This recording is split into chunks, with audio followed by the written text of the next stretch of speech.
And here we go. What's going on, y'all? Welcome back to the Recruiting Ain't Easy podcast.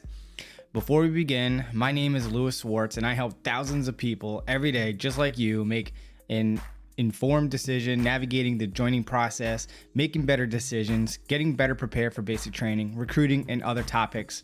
So if that's what you're into, consider subscribing to the channel. Welcome, welcome, welcome. If you're new here, do me a favor, let me know what state you're tuning in from, and you true loyal Team Swartz squad members, you already know what to do. Drop that hashtag Team Swartz down below. Appreciate y'all. So if you're new here, I am by day a full-time recruiter with the New York Army National Guard out of New York City, but on my free time, I come on here to help you navigate the joining process and get ready for basic training and all that good stuff as previously described. So this is, for all intents and purposes, a disclaimer to let you know that this is my personal page, my personal channel. It is not sponsored, endorsed, or supported by DoD, the United States Army, the Army National Guard, New York State, or any other government entity for that matter. I represent myself, my own views, opinions, and such, and all that good stuff, to include me conveying my experience and me addressing your questions with over 23 years of service, 20 years this month in recruiting. I am also drill sergeant qualified, human resources qualified, crane operator, and 12 November, whatever that new thing is. But anyway, appreciate y'all tuning in. I have a lot to share with you. I do have enough humility to let you know if I don't know the answer, but I will be able to find you and get the answer from the appropriate resource. So, yeah, looking to help you guys out. Let me see what's going on. Let me scroll back up to the top.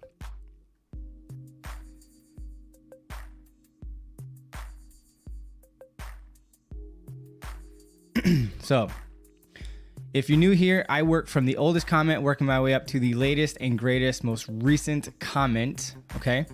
If you end up paying me a super chat or something like that, attaching a question to it, once I'm done delivering my current point, I will scroll down, highlight your question, and immediately address you and skip everyone else. And then I'll scroll back up and resume where I last left off. So I appreciate y'all. And let's get started with, did I hit everything? Yeah. Keep it clean and polite. Starting with Lens Delva. My recruiter keep changing my MEPS appointment date for the physical. He changed it like 4 times. I'm starting to get discouraged. Don't be discouraged. MEPS is a hot mess, and I know from experience. So hang in there and just be as flexible and as understanding as you possibly can. A lot of these MEPS are understaffed, undertrained, and a lot of these MEPS personnel, medical staff, are making mistakes. And maybe you have a new recruiter and they could be submitting bad paperwork as well, and it's getting returned without action type stuff. But yeah, just hang in there and hopefully you get there soon. Yasir with the first hashtag Team Swartz of the evening says, Q for question.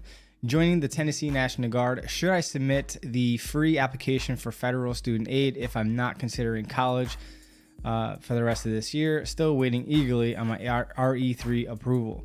Listen, also says my recruiter said we're looking at a ship date around October. Thank goodness for RSP. Yes, I hear that.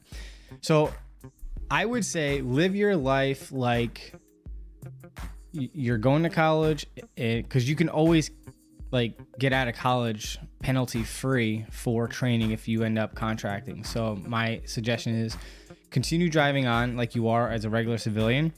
And if everything works out with the RE code, waiver and all that good stuff, then you can make that decision from there to drop out.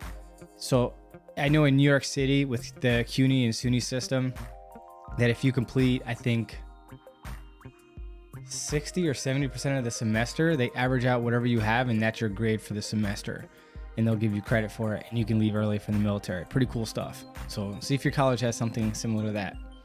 Luis Rodriguez again with the hashtag Team Swartz. Appreciate you. Hope you all hope all is well.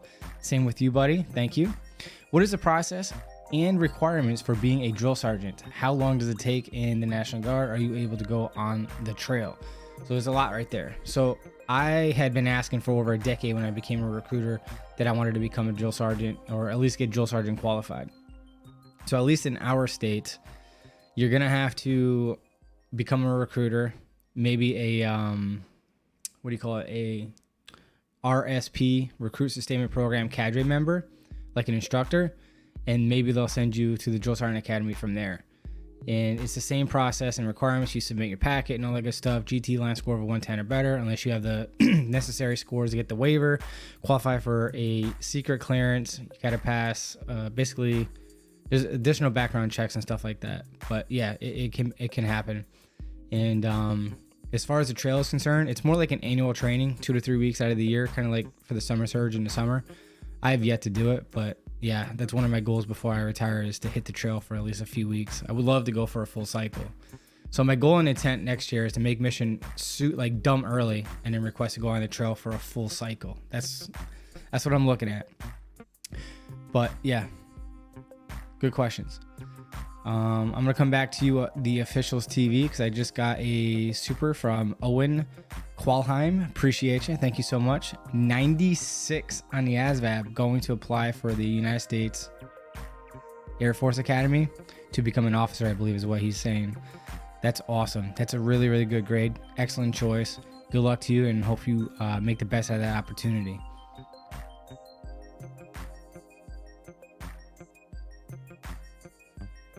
Going back up to, and thank you so much for the super chat. Appreciate you. It definitely supports the channel. The officials TV just passed the test. Don't go into the future soldier program. It's not worth it.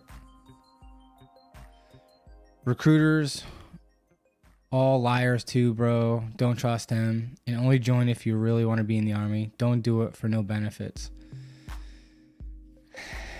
Although I don't like the fact that you're saying don't join the Army or the Future Soldier Program. Well, let me address the Future Soldier Program. The Future Soldier Program is not a mandatory program. It's to keep the warrior motivated to ship out. Like, you're not getting paid. Like, you're not required to be there. But there are some tasks that need to get done in order for you to ship out, like your OPAT, your Occupational Physical Assessment Test.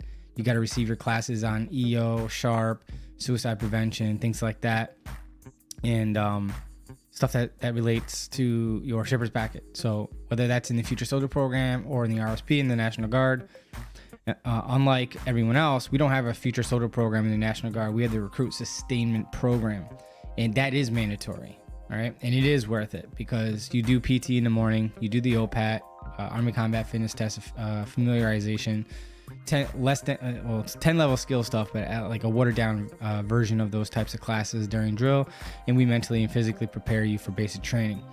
So I mean, there's that. And then you said that recruiters are liars. Some recruiters are liars, and that's why as an adult with Google, YouTube, ChatGPT, and all these other AIs, there's zero reason for you to get lied to. Like, there's so much at your fingertips today than it was when I came in almost 24 years ago. So if you get got, then honestly, shame on you, and that's on you. But yeah, unfortunately, some recruiters lie, not as frequently as when I first joined, but nonetheless, just do your due diligence and do your homework. And as far as the don't do it for the benefits, I am on board with that. I am one of the how do I explain it? I joined because I love my country. I like helping people, and like, I guess you would say that falls under the category of like patriotism. But I do notice that with those who join just for the bonuses or for the education benefits, sometimes like I had a person, I'll never forget him. I forgot his name, but I'll never forget his face. Tall, skinny. He was 6'4" and really tall. He was a college student when I first met him. And when we were coming up for a possible deployment, he like started panicking. He was like, "No, I only joined for the benefits." And I remember back then I was like, "That's wild. That's crazy. Don't ever do anything just for the benefits. Do it because you want to, for whatever your reasons are." But I appreciate you sharing your opinion on the matter. the officials TV, but yeah. You're yes, you're okay. Gary Larson says, eloquently described on what type of running shoes and name brand possibly do you recommend? Thanks, Lewis. Always appreciate the time and answering questions. I appreciate you, Gary. I kind of like Hoka's, Hokas, and either one of them are fine. And you have no choice at basic training.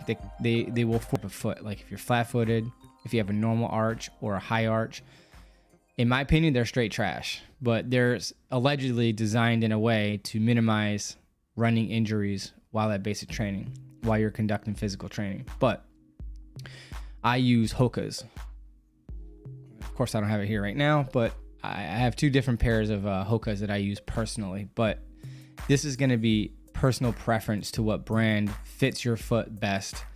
So toy around with different types of shoes. What I would recommend, and it took me a long time to do this, instead of just going to like Foot Locker and getting like a run-of-the-mill cookie cutter type sneaker or shoe, go to like an actual running store and have them, you know, the type that you run for a short period of time on a treadmill, and they observe your foot, and they'll let you know if you have an interior, anterior type, whatever they call it. But yeah, so they find out how your foot is hitting the ground and how you're running, and then they're going to recommend you some shoes. Now, they're a little bit more expensive, but not that much more expensive than the commercial shoes that you would normally get.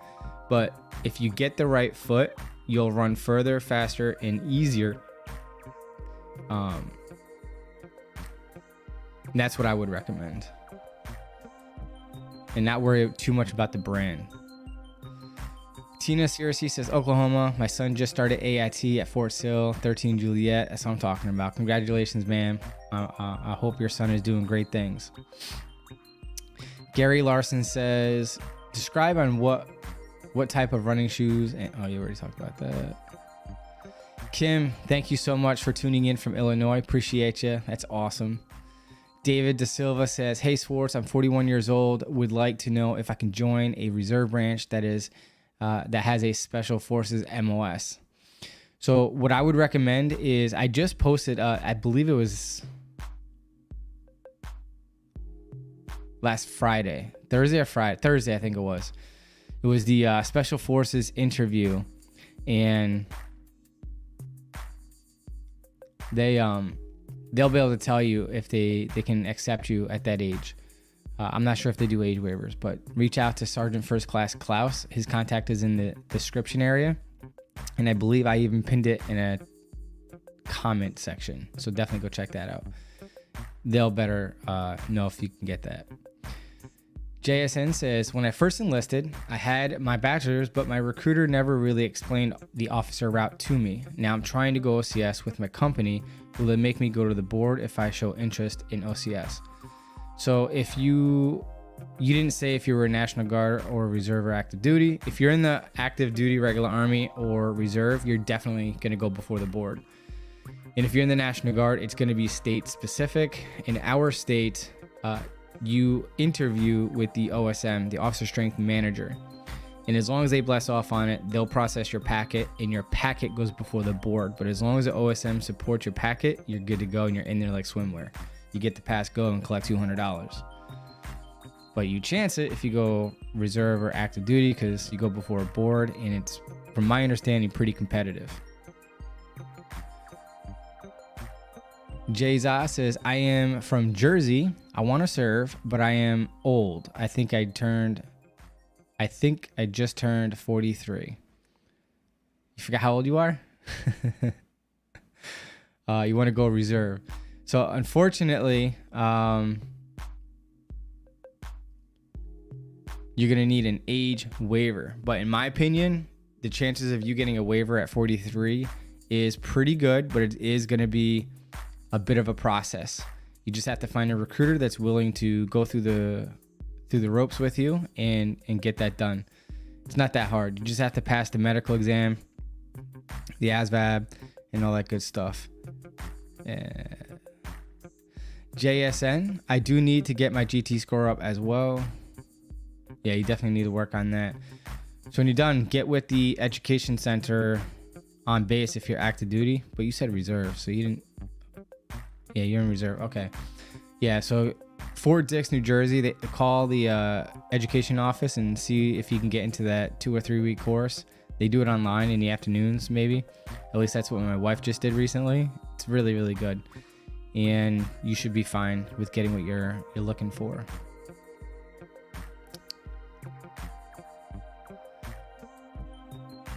David De Silva says, if I already passed MEPS and later decided to change branches, would I still have to go through MEPS again? No. Fortunately for you, your ASVAB scores and the medical results are good for all branches of services, okay? It's bad for your recruiter because they did all the legwork for the other recruiter, but it is what it is. But you gotta do what you do is best for you, you know what I'm saying? And don't worry about your recruiter's feelings because we get paid regardless. Joshua says, I found out after I signed my contract about AGR I ship out September 23rd. What is the process of being active guard or reserve? All right, so if you're in the reserve or guard, I did a full video on it. Check that out. Okay. And AGR is the active guard reserve program where you apply for. A lot of the positions are going to require you to be at least a specialist promotable. So if you're just shipping out like it sounds like, it's going to be probably a minute before you can apply for something like that. So it really depends on what job listings are posted. Okay. And when you said that you signed your contract, yeah, you don't sign AGR as part of your contract when you're going reserve or guard. It just doesn't work that way. The video will help you make more sense of that process. But you just have to apply for it. As long as you meet the general criteria for the opportunity listed, they'll send you to school for anything. Like when I apply for recruiting in AGR, they send me to recruiting school to get qualified. Same thing if you want to be a supply or unit admin or what have you. You know what I'm saying? Prepper27 says, hi everyone. Hello, hello, hello. Gamer PRP YT says, I recently enlisted as a 19 kilo active duty with a delayed entry program. I'm a senior 2025 and the only jobs available were infantry, field artillery, cannon crew member, and 19 kilo tanker.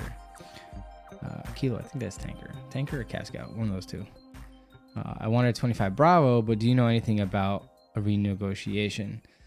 So did you go, it sounds like you went active duty because you can't go combat arms in the Army Reserve.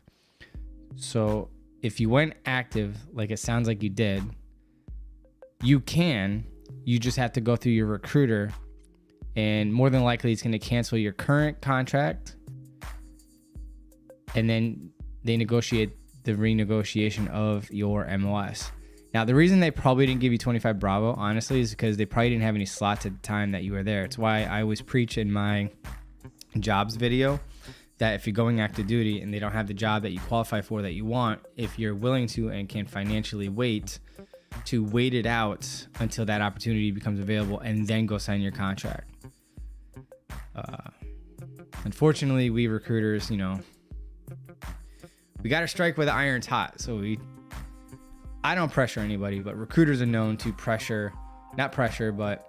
orchestrate the process in a smooth transition from applicant to contracted warrior.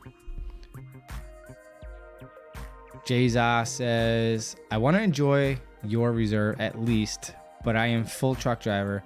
I don't know if it affects my right wheel job. I'm not sure what that means. It sounds like you want to join the reserve, but you're a full-time trucker and you don't know if that will affect your job. Well, if you're going reserve or guard, then it would be affecting your job 1 weekend per month. Unless there's another concern that I'm not understanding from you, but let me know. We got a new channel member, Regina Benitez. Appreciate you. Let me scroll down. Hang on. I'm going to come back to a Christian Awakening Church. All right, Regina Benitez, thank you so much for joining the members only portion of my YouTube channel. Thank you so much. I don't do much with it, so it's kind of like support me with a cup of coffee type of deal. But if you direct message me on Instagram and you have some ideas on what you would like me to do with the members only portion of YouTube, let me know. I tried in the past to do members only live streams where obviously there's about 20 some odd people that are part of that group. So it would be more of an intimate not one-on-one, it's still a group session, but more of a one-on-one session.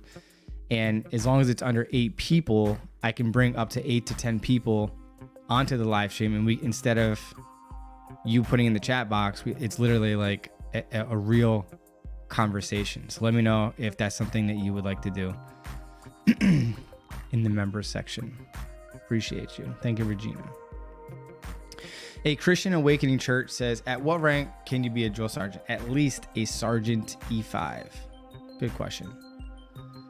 Andrew Zuckerman says, I'm thinking about joining the Army. I'm a 24 Mike. I'm thinking of doing 11 Bravo as my MOS, but my 2-mile time is 17 minutes. Would it still be okay? I would almost max out everything else on the ACFT. 17 minutes? It's not too bad. It's actually pretty good. Be proud of that. All right. Now, 24 Mike, I'm not even familiar with that MOS, to keep it 100 with you.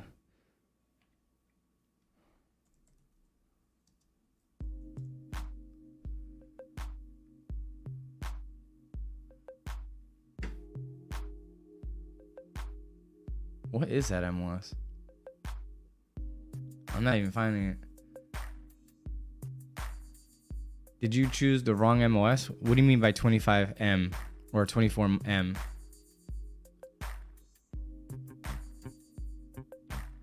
Oh, 24-year-old male. Oh, yeah. Sorry, I'm bald. It's really slick up there. Went right over my head. But that would make more sense. 24-year-old thinking about 11 Bravo MOS, but 2 mile, yeah. Yeah, if that's what you want to do. You're at that age where it's like, well, this is my opinion when it comes to combat arms, okay? When it comes to combat arms, if you're 17 to like 23, right around 24, if you don't have a solid job or a career already in the works, then I would normally sway you more towards a combat support MOS or opportunity. The reason being is there's nothing wrong with 11 Bravo. It's just it doesn't add a lot of value that translates well into the civilian sector. And a lot of 11 Bravos will go in the comments, no way, man, 11 Bravo is awesome. We get XYZ. Yeah, okay, cool. Sure, if you say so. But I would rather you choose something else that could help you land a job, preferably in something that you want to study or do in the real world. That way it gives you additional experience and training to put on a resume. But that doesn't always work out depending on your line scores and availability of those MOSs, which is why you need to have an honest dialogue, back and forth conversation with your recruiter to figure out what's best for you. But if you want to have fun and play that shoot 'em up stuff and Rambo stuff, absolutely go for it if that's what you so choose to do. And good luck with that. And as far as your ACFT, it sounds like you're doing good. That's really, really good.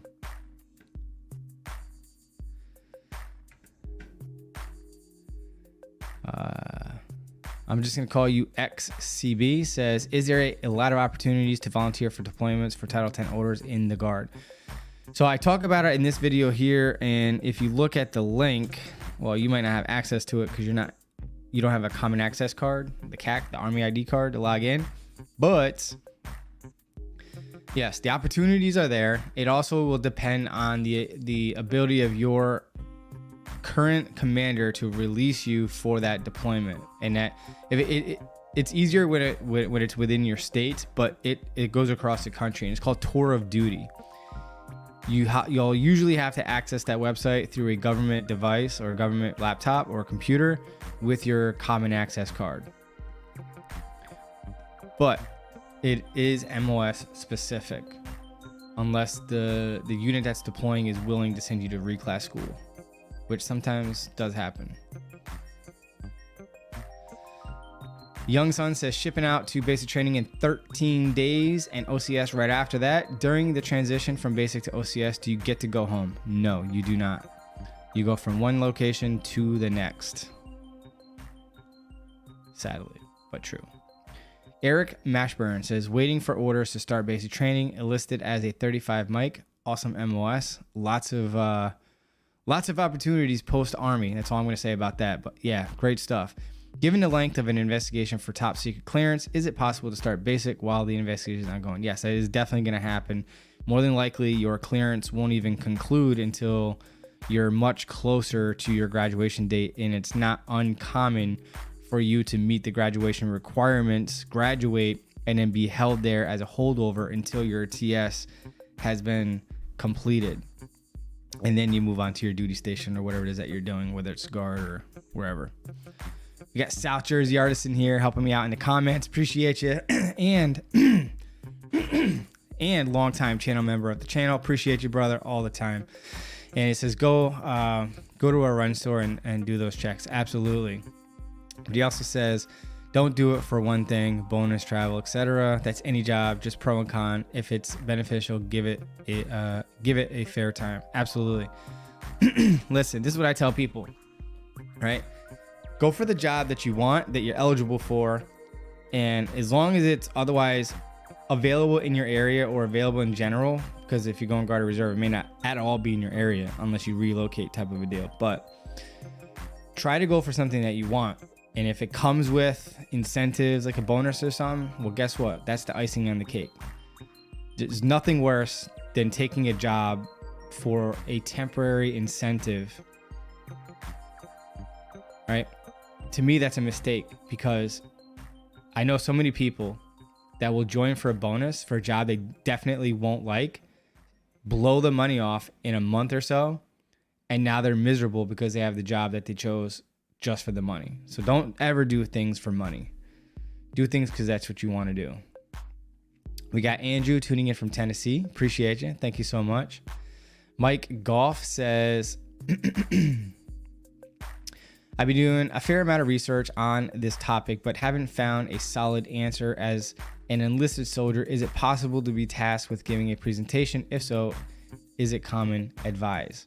Yes, you at some point throughout your Army career, you will be tasked to give a presentation or a block of instruction on whatever, whether it's talking about suicide prevention, SHARP. If you become a SHARP representative, you may be teaching that class, but like anything, it could be a 10 level skill to the E4 and below, or to your platoon.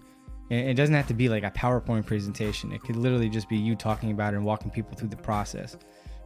But yeah, you've been doing that quite a lot throughout your Army career. Owen Qualheim says, you are awesome. Got to see my teacher, Mr. Ray, Oregon National Guard, make Sergeant First Class a few days ago, and then my uncle, active duty Air Force, make Colonel. Was super cool to see. That's awesome, and I appreciate your compliment, and thank you so much. But thank you for tuning in and for sharing that. That's awesome. Oh my gosh, look at that. Ma'am, how are you? Natalie is here. What's up? What's up? Hope all is well. Thank you for tuning in, ma'am, as always. JSN. All right, thank you. And yeah, I'm active. Awesome. Khalif Williams says, hey, Sergeant, what's up? What's up? Hope all is well. Thank you for tuning in. We got Lydia Brooks. She says, I tried all the recruiters for the Navy, Army, and they won't help me. All right. So that usually tells me that you probably are disqualified.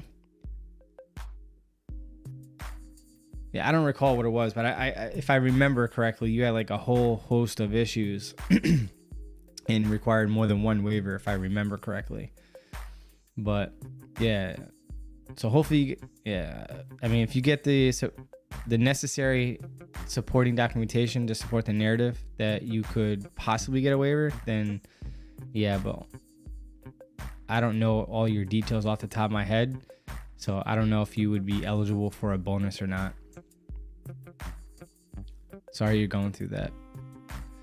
Kim Glassmeyer says, also, thank you for all the help with the information you gave to me helping my son. Absolutely. I'm always here, Kim. Appreciate you. Owen says, I recommend going Air Force or Army, as that's what most of my family have been in, but the majority of the branches are amazing with amazing benefits. Yes. Appreciate you sharing that, Owen, and I agree. Alexa says, I have a 5150 psych hold from 10 years ago. Never had any treatment since. I am banned for life. No, actually, you're not.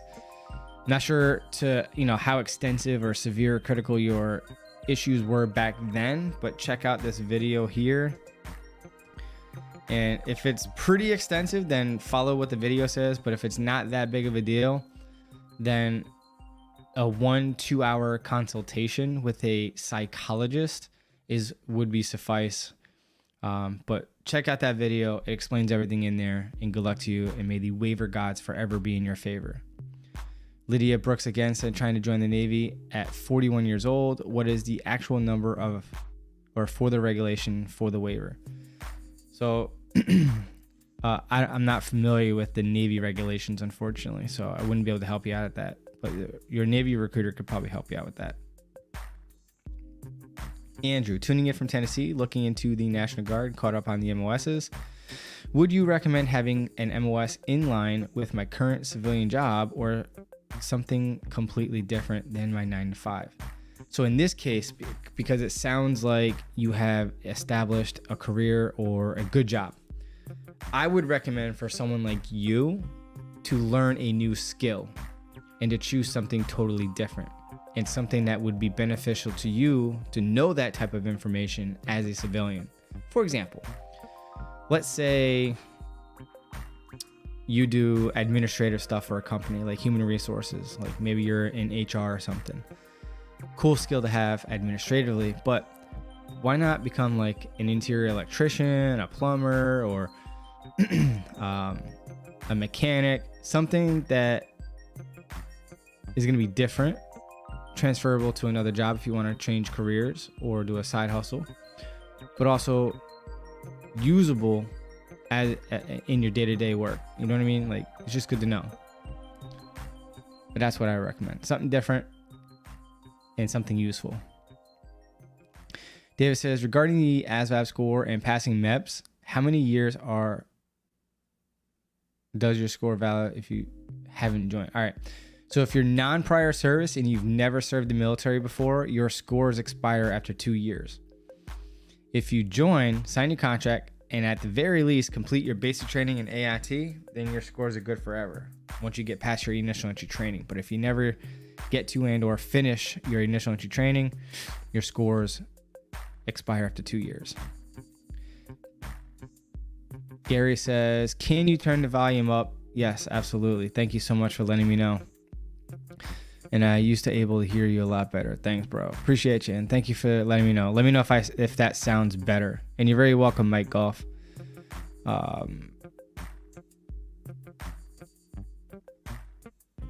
Free Jolie's 16 says, I'm 33 years old, union carpenter, single, joint custody father in South California, I think, and have been thinking of joining the reserves and eventually do a contract. Is it worth it? MOS 11 Bravo. Well, hate to break it to you. Well, actually, no. You might actually be close enough to the one and only infantry unit in the Army Reserve. But you might want to check out the National Guard because they might have a closer location for you. Both of them are great if you're close enough to the Army Reserve Infantry Unit. I think that's in the state of Washington now, if I'm not mistaken. I believe they moved to the mainland. But with that being said, 33 carpenter. Yeah, I mean, it sounds at 33, you probably established either your own company or a good job. Yeah, I would support that. Have fun, break the monotony, de-stress. Some people look at it like I actually ran into one of my soldiers yesterday or a couple days ago, Monday. Yeah, what's today? What is it? Yeah, Monday. And he was like, it's a break from his civilian job. It's kind of like taking a mini vacation, and he's 11 Bravo. But it is a lot of work, but you're obviously a manual labor kind of guy, so I'm pretty sure you're in decent shape, and it probably wouldn't be that much of a transition for you. So that's good. Yeah, I support it. Because you're older. You're already established. So yeah, I support it. Reflex says, got in touch with some SF guys in my town. Got to get some waivers figured out. Yes. And if they don't want to work your waivers, check out Sergeant First Class Klaus. I actually did a podcast with him last Friday or Thursday when I posted it. Definitely check that out.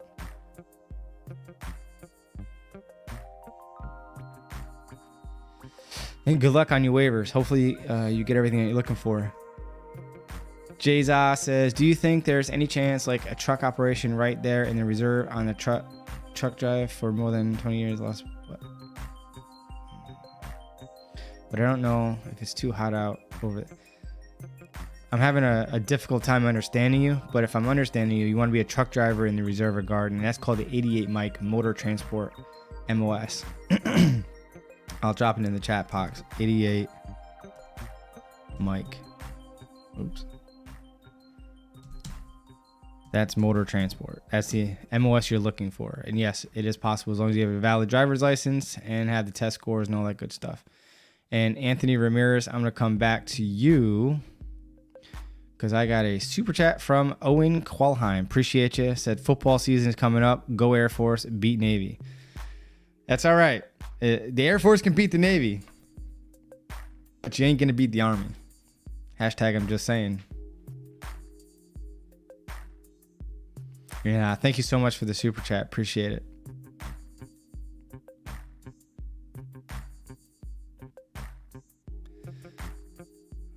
Scroll back down. Hang on, I'm scrolling back up. And while I'm scrolling back to where I last left off, do me a huge favor and like this video if you're getting some value from this, if you're picking up what I'm putting down here. And again, appreciate you, Regina, for becoming a channel member. Really Flex says, got in touch with some of the guys. Oh, yeah, we already talked about that. Oh, here we go. Anthony Ramirez. Gotcha. Appreciate you, and thanks for your videos. Looking to join. I'm 32 years old, and I'm looking to be an 11 Bravo. Absolutely. At 32 years old, usually most people have establish a career or a job. So I'm, for the most part, at that point, I would suggest that, yeah, or not suggest, but I would be okay with you going that route. But I would advise that after your initial contract, I would highly recommend that you change MOSs because it is going to be very hard on the knees and your back. You'll understand when you're there. But yeah, absolutely. What's goody, Bat Boss Jose? Appreciate you coming in. Regina Benitez, I'm going to come right back to you. Oh, shoot. I see what you did. No, I'm going to address you first because you became a channel member and I'm seeing your comment now. And I'm going to go down to you, Owen, in a second. So Regina Benitez, appreciate you again. And just swore into the Texas Army National Guard MOS 15 Tango. Great MOS. You're going to love flying. Absolutely love it. I only got to fly a Black Hawk once and it was freaking flipping awesome. What are some opportunities like for full-time? That's going to be dependent on the state that you're in and if they have any listings. I would assume that as a brand new person coming on as a 15 Tango, you're probably not going to have enough experience to make them feel warm and fuzzy about hiring and you doing that as a military technician or ADOS. But ask your recruiter, what website do they list the jobs for the Texas Army National Guard? Like, for example, for New York, ours is DMNA jobs. This is our link for our state. Ask them if they have something like that for your state, and then you can look and see what they have listed for Texas. And I actually ran into some Texas National Guard recruiters yesterday. They were their top producers or won some challenge or something like that. So they came for some best practices classes yesterday morning. So let me know who your recruiters' names were, and I'll see if I recognize them. Appreciate you. Jayza, I'll come right back to you because Owen here gave me a super chat. Appreciate you. Here we go. And he says, you wish, LOL, best of luck. Hey, if I'm not mistaken, didn't the Army beat the Navy last year? And the year before? I'm pretty sure the Army won last year. I know the year before we definitely won. And I'm pretty confident last year we won too. I think it was like 2 years in a row. So I don't know. I'll have to see. Alexa, did the U.S. Army football team beat the Navy last year in 2023? Of course you wouldn't know that. Stupid AI. All right, so scrolling back up to where I last left off.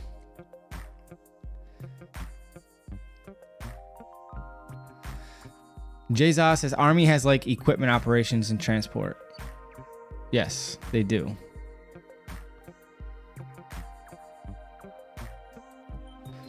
Swisher Sweets says, what happens if you fail running portion of the PT test but pass everything else during the initial training?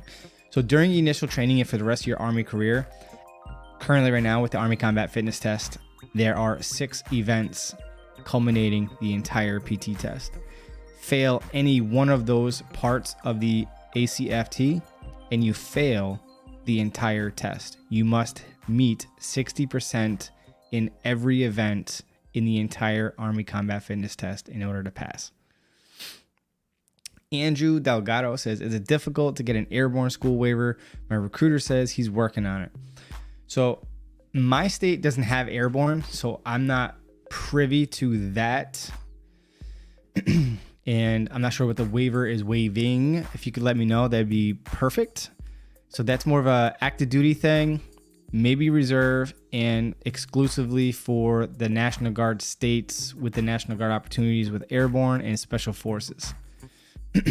If you're not in one of those states, it's not going to be a National Guard option at the time of enlistment. So I'm assuming you're trying to go active or reserve. That's just my guess.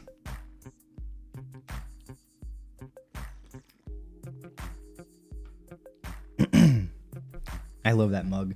That mug, this one right here, keeps your coffee hot for like 2+ hours. It's wireless and you can recharge it when you put it on the dish. I'm about to get a thermos. It's awesome. I love it. All right, so Owen says 11 Bravo is the Marines of the Army. Joking all jokes. No disrespect for any military members out there who are 11 Bravo or 0311. Zava, I think it's Zava, XAVI says, have watched most of your videos. They are great and helpful. Shipping out to Fort Moore on August 13th. Soon to be 25 uniform. Keep up the help. Well, I appreciate that. Thank you so much for watching my videos and supporting me by being here and watching and commenting. It means a lot to me. It really does. You have no idea. Appreciate you. And I hope that some of my videos are good enough to share with your future soldier program or your recruit sustainment program. Like what to pack for basic training or how to prepare for basic. Both of those videos and many more are in the description area, but I appreciate you. A Christian Awakening Church says, does the Guard have the MOS 31 Kilo military working dog handler as a 31 Bravo military police? Yes and no, but mostly no. So here in the New York Army National Guard, in my area, we have 2 military police units, and we have others scattered throughout the state of New York, but they are all 31 Bravo. Now, if they get slotted for Guantanamo Bay for a year, then they will pick a certain amount of people to go through like reclass school for 31 Kilo to be a dog handler specifically for that deployment. And then after the deployment, they'll revert back to 31 Bravo, and then 31 Kilo, the new MOS, will then become their secondary or tertiary MOS. But you got to understand, like, the Guard is part-time.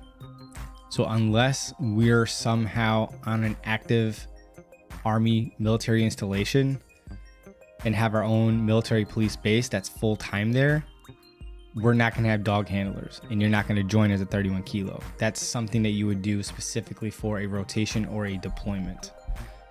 Hopefully that makes sense. Bat Boss Jose says, how does the ASVAB line score waivers work in the Army? Active duty recruiters make it seem like it's a big deal, but it really isn't. Essentially, I did a video about it here along with so much more, so if you want to check that out later. But with that being said, as long as it's 5 points or less there, and if you watch that video, you can screenshot the current thing at the time of recording. A lot of MOSs are waiverable for 5 points, but there are certain MOSs or fields that line scores are not authorized. So definitely go check that out. And it's really easy. Basically, the MEPS guidance counselor, as long as it's 5 points and under, the day of, if not the day before, if they know ahead of time, which is best for them to do it ahead of time, they call the schoolhouse or contact the schoolhouse and request what we call an exception to policy. And for 5 and below, yes, they will. Anything above a 5, we've even had something up to like 11 or 12 points for an MOS that they approved. But that's, if you're going 10 or more, 8 or more, really, you're going to have some sort of experience or training in that field for the schoolhouse to feel comfortable with allowing that line score waiver to be approved. So just word to the wise. And it's pretty much just like that. Eric Mashburn says, thanks for the info and thank you for your service. Appreciate your support. Thank you for being here and thank you for that hashtag Team Swartz. Leo P says, do you think I will have problems for dismissed case for small amounts of cannabis 10 years ago with ROTC? If it was outright dismissed without prejudice, no harm, no foul. It's like you never did it. Still got to list it. Still got to go through the process, but no harm, no foul. If it's like New York, where it's ACD'd or adjourned and later dismissed, anything that's ACD'd with prejudice and they attach a conditional release or some sort of like probationary period, stay out of trouble for XYZ, and they'll dismiss it, we view that and treat it like you're guilty, regardless if it was dismissed. So it doesn't matter that you met the judge's wishes by staying out of trouble. It doesn't matter. That was good behavior. It doesn't take away from the fact that you still committed the crime. So again, if it was outright dismissed without prejudice, you're good to go. If you were charged with it, you're still going to be able to join the military if that's like 1 or 2 offenses that you have, but you're not going to be able to go ROTC with a drug case that you're guilty on. Okay.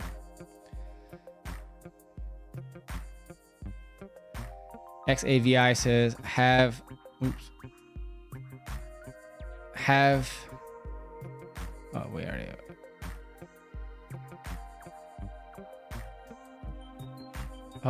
didn't even see the any advice. Yeah, pretty much all of my advice is in this video here, honestly. I mentioned it, but I should have linked it and I should have been paying better attention. So I apologize. I missed the any advice. But when you go active duty, you're in it full time, right? And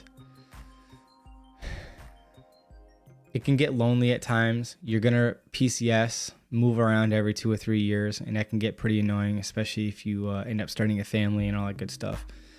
But always, and this doesn't matter if you're active actually, but when you join the military is filled with mediocre people, like minimalists, just like the civilian world, especially if you go through like a government agency like the Social Security office, the post office, and people have that mentality.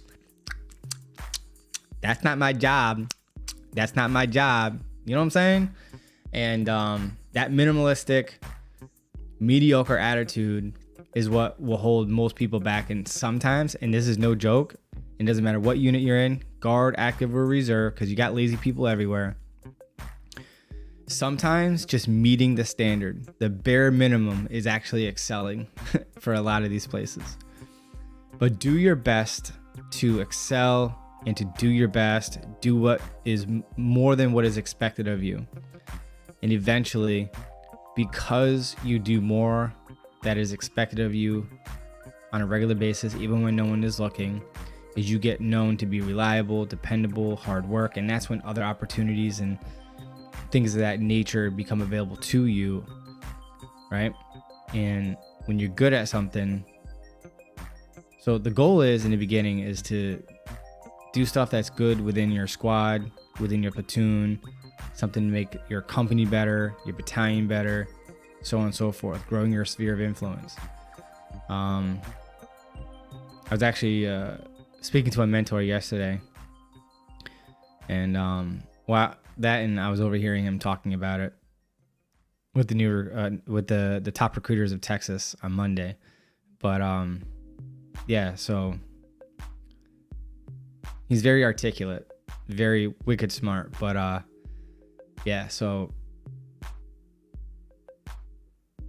for yeah, well, I'll move on because it's not really relevant. But yeah, just do your best. Always do your best. And seek things that are not MLS related. Try to become an equal opportunity qualified, where you teach it and you address EO complaints and stuff like that. Become a SHARP representative, that type of stuff. So SHARP, suicide prevention, EO, things like that, right? Do things that's outside of your MLS as well, and college and online courses and things of that nature. Do it all, especially when you're young. A Christian Awakening Church says, I am trying to enter back, but no recruiter wants to help. It sounds like you're a project. You're probably disqualified and you need a waiver.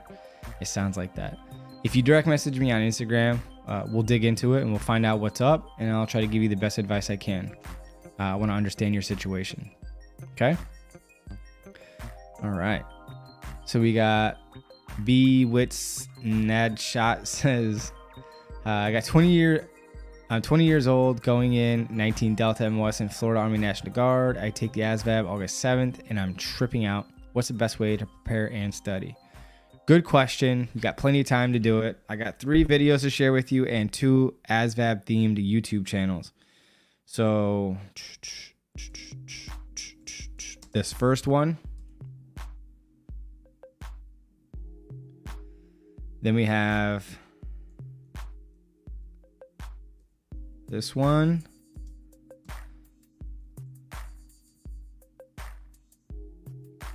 and we have, if it would post, this one,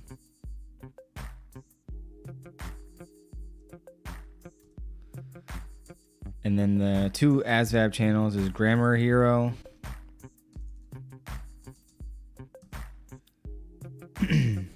and Gaminal Tutors. Those are your 5 free resources to help you study. Okay? And if you want to maximize your study habits, you can watch my video on my ASVAB study tips, and you'll be golden.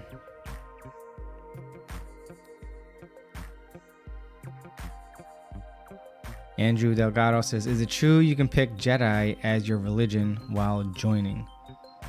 I don't think that's I don't think that's on the list. Yeah, I think someone's joshing you, man.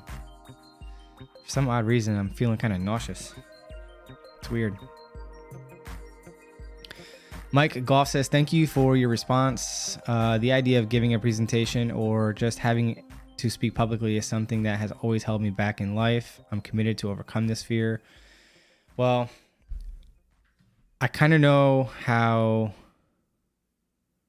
you feel, because when I first joined the Army National Guard and went through basic training, I still am shy. I still don't like public speaking, but I do it, and I'm more confident and better at it now than I was way back then. Primarily because I'm mostly introverted, but I can be extroverted when needed, and the Army developed that, especially when becoming a recruiter. It really forced me to get out of my shell. And when you talk about something that you're passionate about or that you're good at, it's easier to do the public speaking, and practice makes perfect. Like YouTube. By me doing YouTube and doing these videos has helped me do public speaking, even though it's just a camera. But I learned how to talk, and I'm still learning. I still have a lot to learn. I'm like barely scratching the surface of everything that deals with YouTube, between on-camera presence, tonality, taking breaks, not breaks, but like strategic pauses to emphasize certain things. I have to pay attention more about my facial expressions and smile more because I tend to be like serious and kind of like monotone. That's a huge problem for me, being monotone.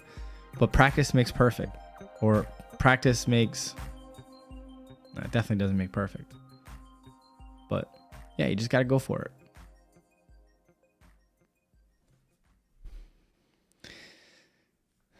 Love your vids, very helpful. Let's talk about that.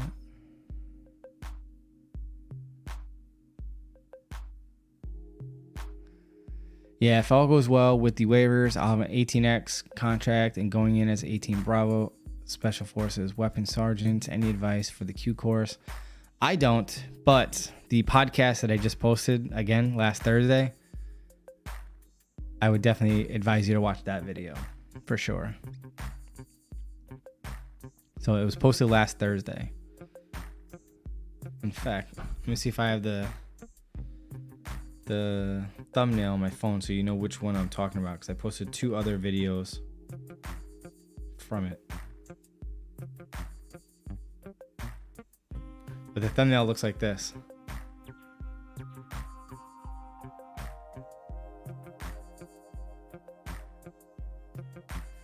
That's the one that you're going to want to watch. Okay? A lot of good stuff in there. A lot of good stuff. Big JJ Gaming says, I'm going to the Navy, but it wouldn't hurt to talk to the Army too. No, it wouldn't. Check out all your options. You never know. But I would say to you this, okay? If you're having a difficult time deciding which branch of service you should go into, my best tip for you is, if both of them offer you the same opportunities, the same benefits, the same everything, which one do you find yourself gravitating towards more? And it could be the simplest thing as I like their uniforms better. Like for me, you would never catch me dead in those Cracker Barrel, whatever those weird uniforms are in the Navy, like the white and black uniforms. You will never see me in those pajamas. Just not me. And then when they had the digital blue version, can't stand that uniform. But at least they're still wearing black boots. I'll give them that much. Owen Qualheim says Air Force beat Army and Navy the year before this last year. I think you capping, man. I think it's all cap. You know what? Let me ask Perplexity, my AI assistant.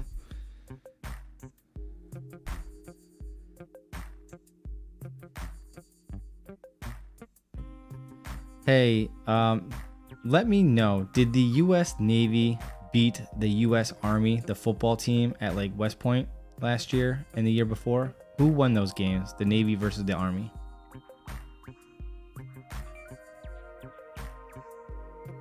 No, the U.S. Army did not beat the U.S. Navy football team at West Point in 2022 or 2023. In 2023, Army West Point lost to Navy with a score of 5-7. So when did the U.S. Army beat the Navy in the football game?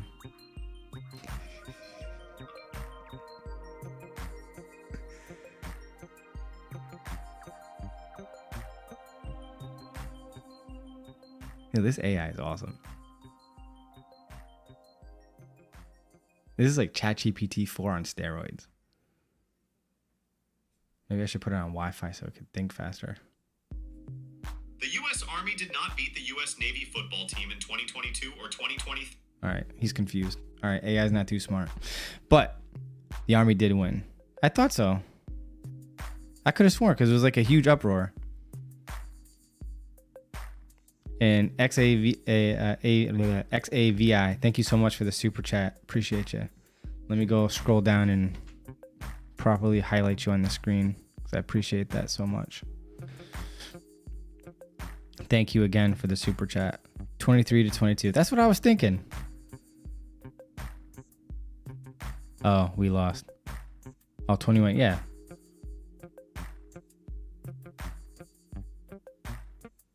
Yeah, the Army won the last 2 years in a row, but every year before that for like nearly a decade, the Army lost.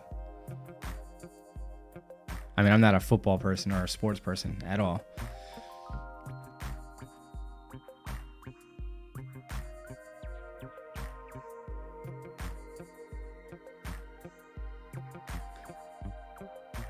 All right, so scrolling back up to where I last left off.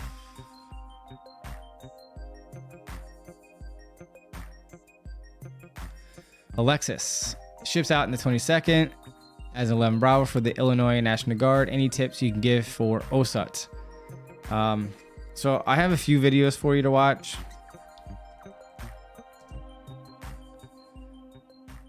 Well, let me delete that real quick. Hang on.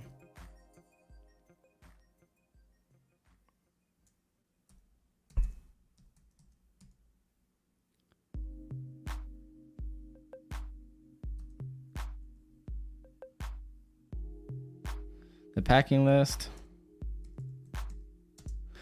and how to prepare for basic training. How to prepare for basic training are my best tips. Aside from the tips that are in those two videos, OSAT specific, you have to understand that it's not that their training is harder. It just seems like the combat arms drill sergeants that are obviously instructing there, being drill sergeants, are MOS specific.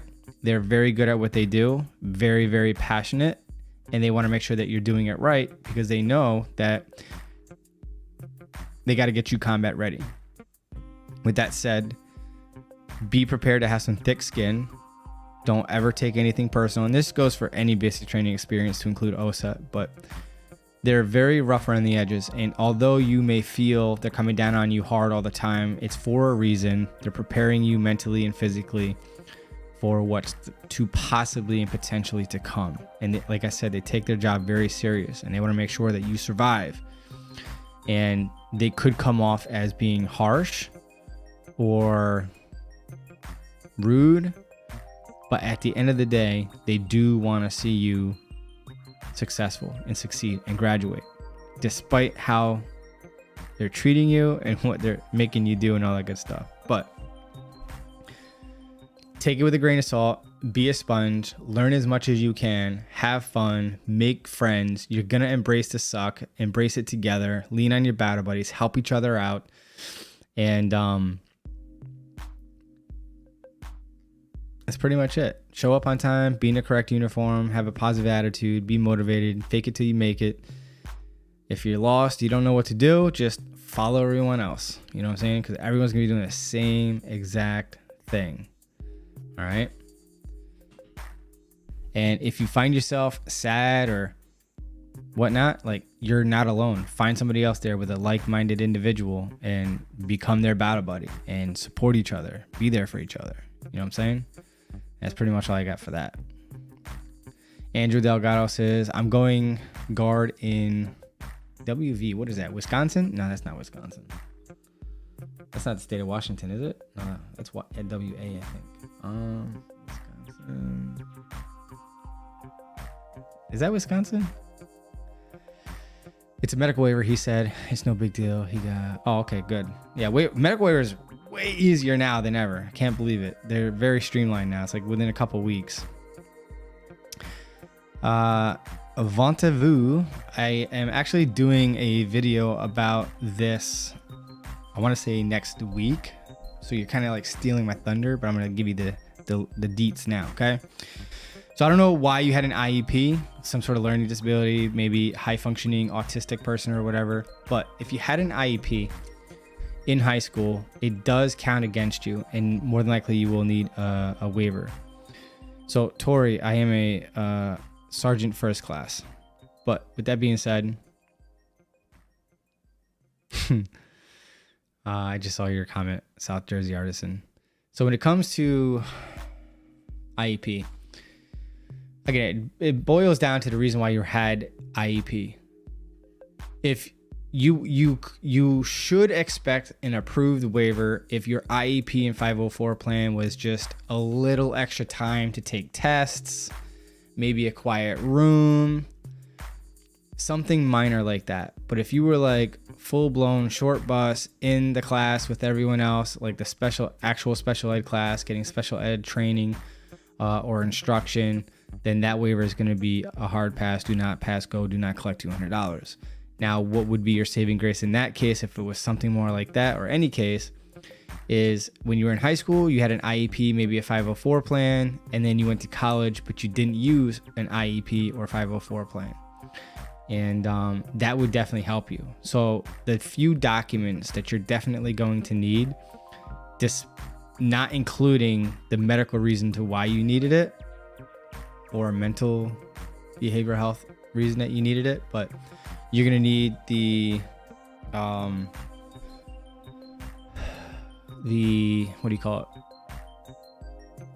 a copy of your IEP 504 plan, official high school and or college transcript, a letter from the dean's office stating that you didn't have any behavioral issues or disciplinary issues.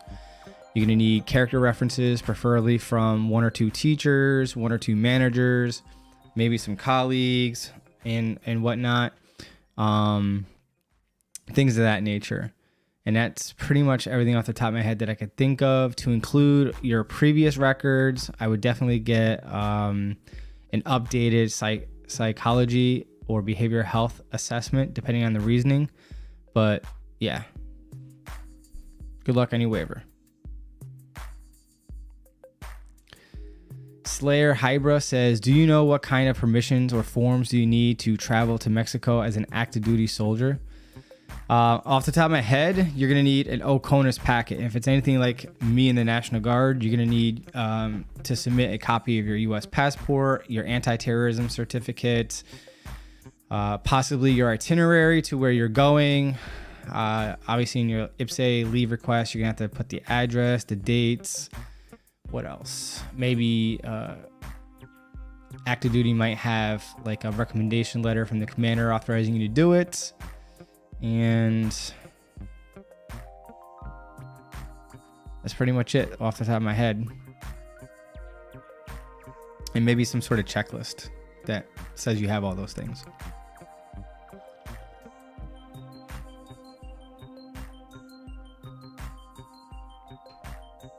At least that's how we do an AGR program here in New York.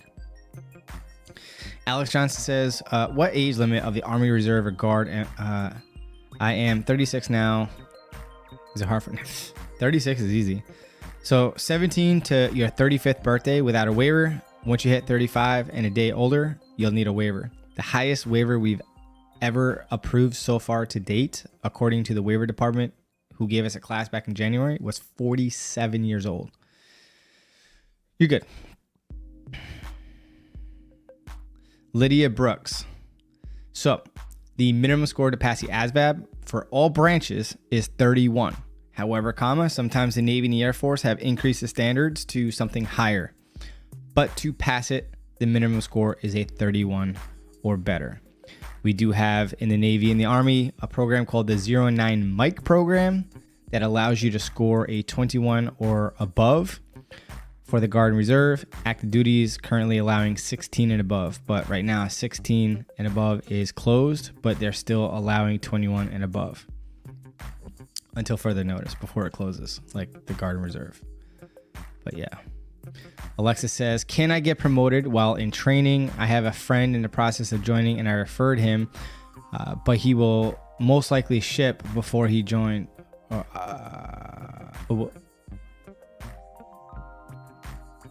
Let's see, before you join. So you referred your friend, but he contracted before you. Hang on.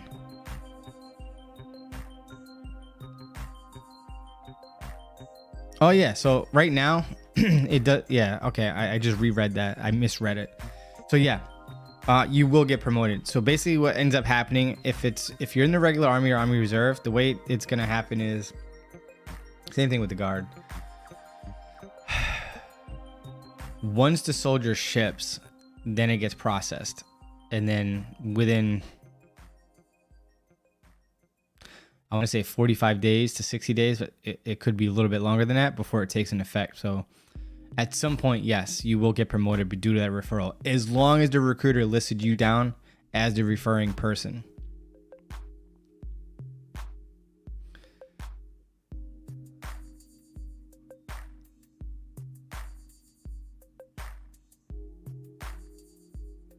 I see one of my arithmetic videos didn't go through. Looks like the part 2 video did so, or did go through, but let me put the one in the chat box now for whoever wanted a study video. A Christian Awakening Church says, I was the one who was talking with you on Instagram. Surprise!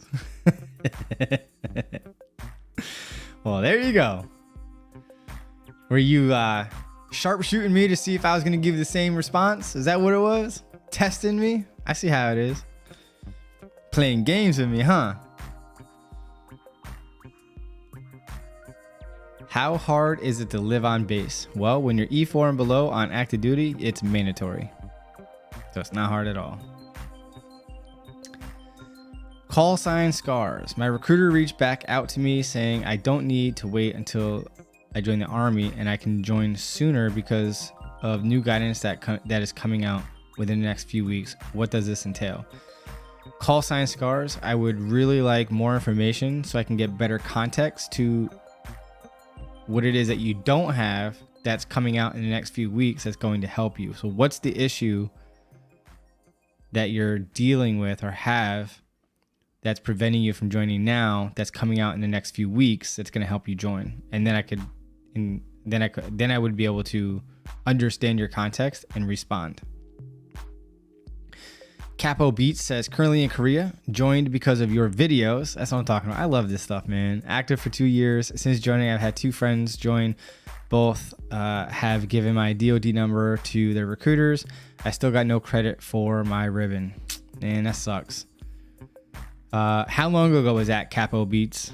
Like, how long ago did your well, let me ask you this. Did the people that you referred, did they ship out to training yet? Because it seems like they're not awarding you credit until they ship, especially if they're active duty. Because you got to remember, when you're going active, you're in the delayed entry program, which means that you don't have a legally binding contract until the day you ship out to training. So that contract is nothing. It's literally paper until they report to MEPS and redo their oath, or direct ship to the training site and redo their oath there. Then it counts, and that's when it matters. So one shipped and is almost finished with basic training. The other still is waiting to leave. All right, so the other one, you're gonna be waiting for a little bit. The other one should be happening soon. Capo Beats, I'll tell you what, if you direct message me on Instagram, I think this would be a really good video topic idea for me to post about after I research it. But I'm going to reach out to my battalion recruiting operations center and ask them, because I know that they process our requests, and I'm going to see what the updated guidance is on that. But normally it's within 45 to 60 days or up to 6 months. I think it was Christopher Chaos did a video, and at the time that he posted the video, it was around 6 months, but I'll confirm for you if you direct message me. I highlighted your question privately for me so I can refer to it later to screenshot it with my phone so I can look into that tomorrow. But yeah, good question. Edgar Navarro, channel member, thank you so much. From California. I finally got to join a live podcast. Hashtag TEAM SWARTZ. That's what I'm talking about. Well, I appreciate you, Edgar. Thank you so much.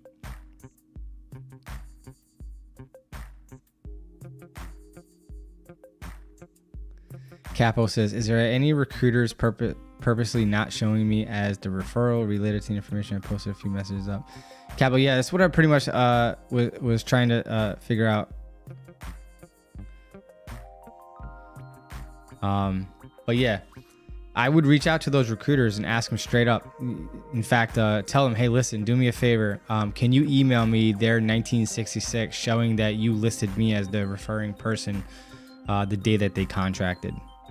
And they'll be able to send you that, but tell them to black out or remove the personal identifying information, PII, because they cannot email you through their .mil email with PII. So just tell them to block that out and to send you their 1966 and see if your leadership would be willing to submit it and get that rectified for you if your recruiter's not going to do it. But that's sad that the recruiter's not helping you with that. That's too easy. Tori, I am, again, a sergeant first class. Vantez-vous, you're welcome. BDW says, I got a hairline fracture in high school on my wrist and foot. Is it worth telling my recruiter? If it was medically diagnosed and it's in your record, absolutely. Now, I'm bounded by regulation to inform you that you have to disclose everything.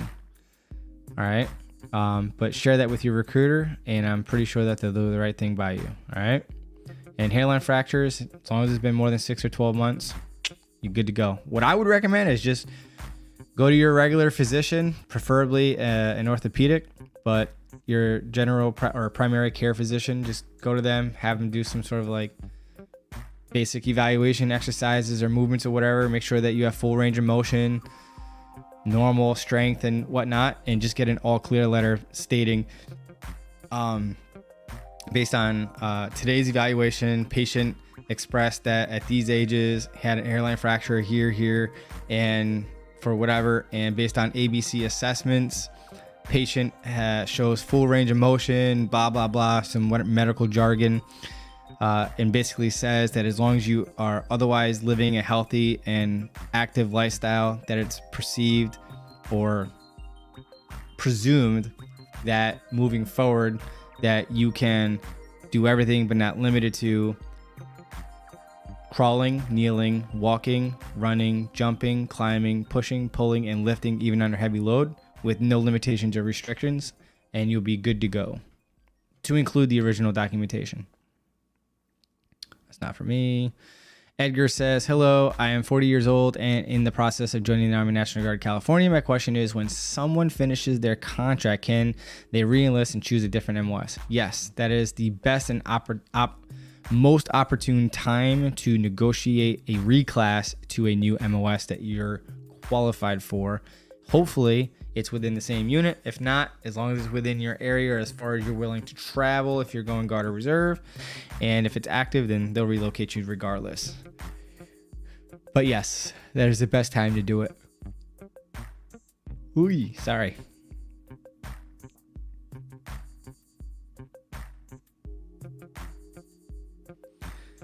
M Lightning, what's up, man? Thank you so much for the hashtag TEAM SWARTZ. Tori says, I was in the Army in February of 2024 to July 2024 because I was in the 09 Mike program. I spent 2 weeks in reception, 10 weeks in the 09 Mike. I nearly finished basic training, but I chaptered out due to mental issues.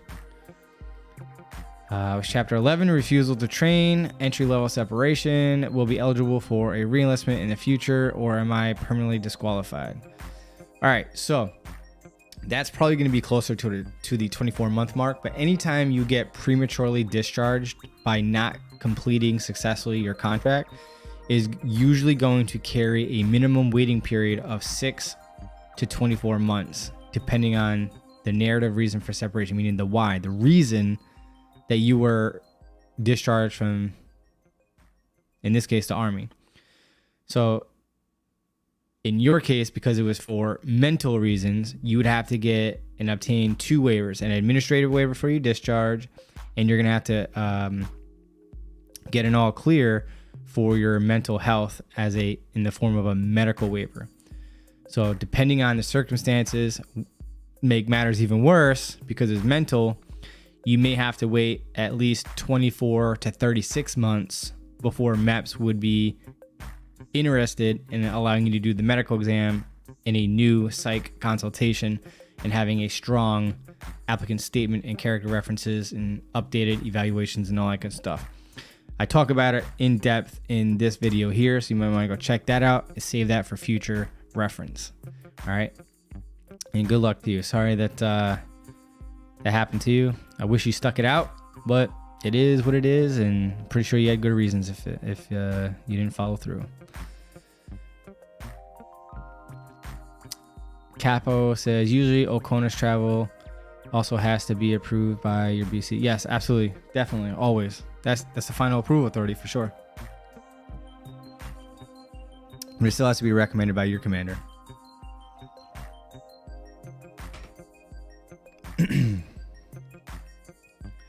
Tori says, we already talked about that. Do you know where I am? Yes or no?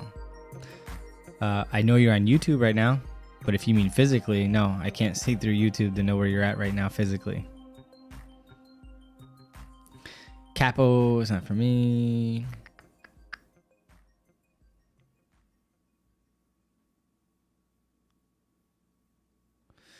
Tori says, Beats, how can I check to see whether I'm RE3 or RE4? All right, so Tori, you're looking for a document at the bottom labeled as DD Form 214, your DD 214. That's what we refer to it as. And you want to look for the Members 2 or the Members 4 copy, which is going to have all the information that your recruiter is going to look for and what you're going to need to know. More than likely, you got a general or uncharacterized discharge under honorable conditions with an RE code of a 3 or a 4. Narrative reason for separation. What you said earlier. Entry level separation. Either misconduct, pattern of misconduct, unless they actually listed it as a medical thing. That would be different then. And your SBD code is going to be probably JK something or other, but that document will tell you that. Emmanuel Hoffman says, I'm going to MEPS next week. What should I bring to MEPS? So Emmanuel Hoffman, are you doing the medical exam or are you shipping out to basic training? Like, what's the purpose of going to MEPS? But I did a video, I do talk about their dress code, which is probably in line with what you're asking for. So if you're just processing at MEPS, they're looking for you to wear jeans or khakis or semi-casual clothing, no rips, holes, blemishes, scratches on your clothes, no stains, like a neat and professional semi-casual look. And semi-casual shoes or sneakers is fine. No open-toed shoes, so no slides, flip-flops, high heels, slippers. You got to wear socks. And if you're doing the medical exam, if you're a male, you need to wear, which sounds like you are, underwear with a hole in the front. You cannot wear sports compression shorts without a hole in the front. You can wear boxer briefs, regular boxers, briefs, no G-strings, thongs, or anything crazy like that. And yeah. And no plain white t-shirts. They view white t-shirts as undergarments, like your underwear. It's got to have a logo on it. So if you go there with a white t-shirt and they deny your request to enter, just take a pen and create like a Nike swoosh on your t-shirt and you'll be good to go. No cap, I did that. I forgot how many years ago, but I had to do that because they didn't want my applicant in there without with his underwear on, meaning his white t-shirt. So I literally drew on his t-shirt a Nike swoosh, and they allowed him to process. And I looked at the person like, he can test now, yeah? That was a crazy. Never mind. Let me calm down. PTSD from MEPS, man. When I retire, I will do a 1 hour designated roast. But anyway. Now, as far as documents are concerned, at minimum, your original Social Security card, green card, if applicable, and a valid authorized identification card, whether that's a valid U.S. passport, driver's license, permit, or state ID.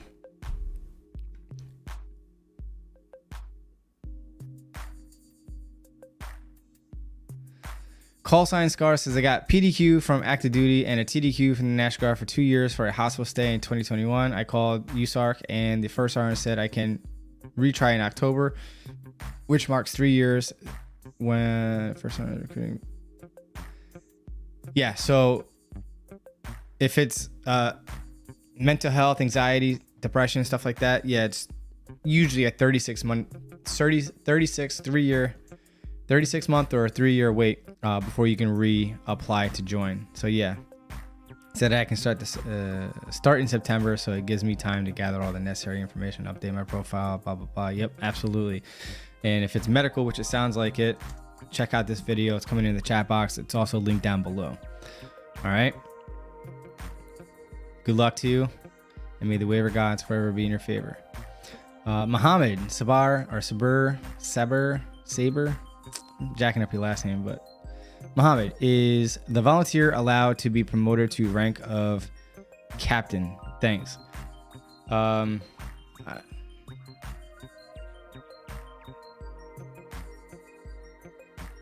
sorry, I don't understand your question. It sounds like you're saying if somebody is volunteering, I'm not sure who the volunteer is or what the organization they're representing, are they allowed to be promoted to the rank of captain? No. Captain is reserved for officers in the Army.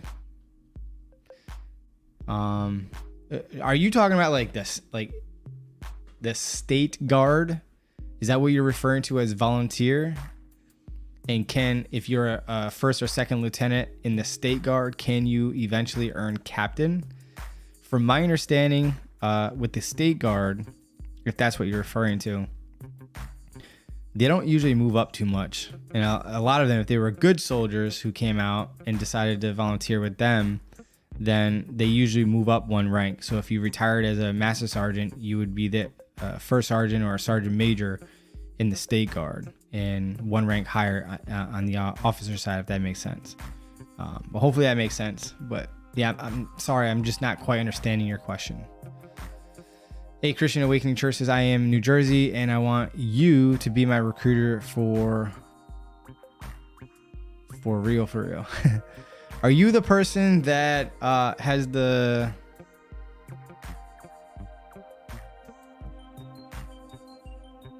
foot issue? Is that what it was? Is that you?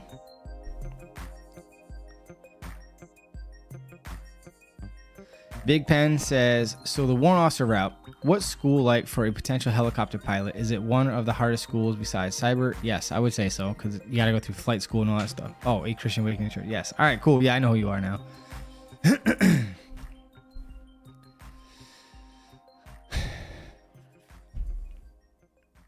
So warrant officer, so you got to go through the normal walk, and then you got to go through flight school. And I had a soldier actually successfully go through the whole process. Now, that was probably like closer to like a decade ago, but I'm still in contact with her if you want to talk to someone like that who's been through the process.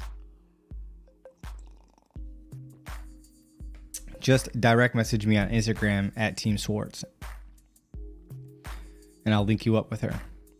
Young Brave, how can I get my AIT transcript? So it's called last time I checked, it was called a joint service transcript. So just go to Google, type that in, and you should probably, I don't know if you need to hack into it or not. It's been a long time. But yeah, just Google joint service transcript and it'll take you right to the site. Your school might even be able to pull it up for you, honestly. Logan, because I know that when I went to Post University, I didn't have to pull it for myself. They pulled it for me. So if you plan on going to college, the college might be able to do it for you.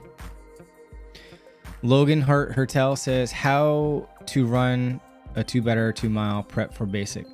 Honestly, I don't want you to worry about too much on how fast you're running 2 miles. I just want you to get acclimated to be able to do 2 miles without stopping. That's your first step. Now, I don't know what level of fitness you're at now to give you concrete advice, but mix it up.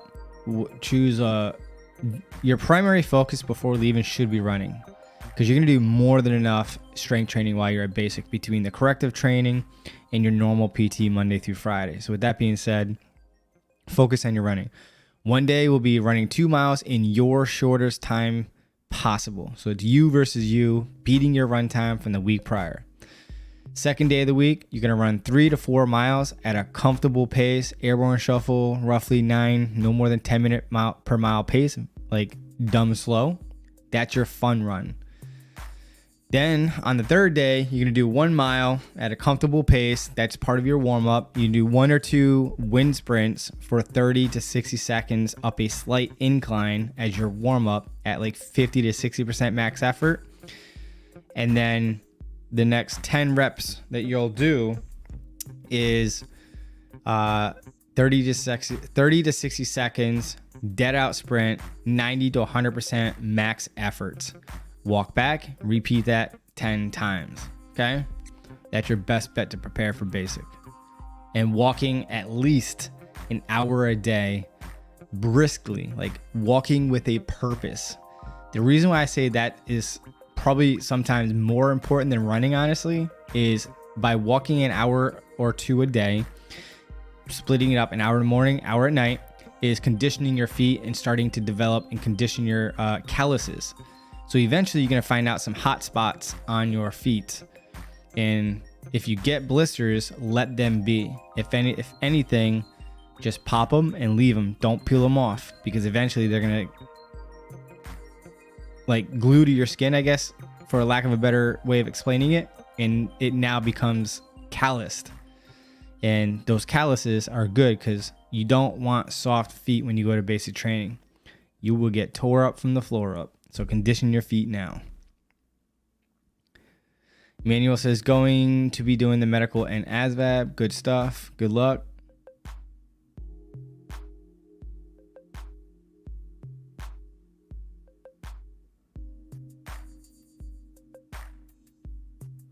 Jeremiah Hardell says, I have an appointment with an Air Force recruiter tomorrow. Good luck to you. Excellent choice. I hope it all works out for you.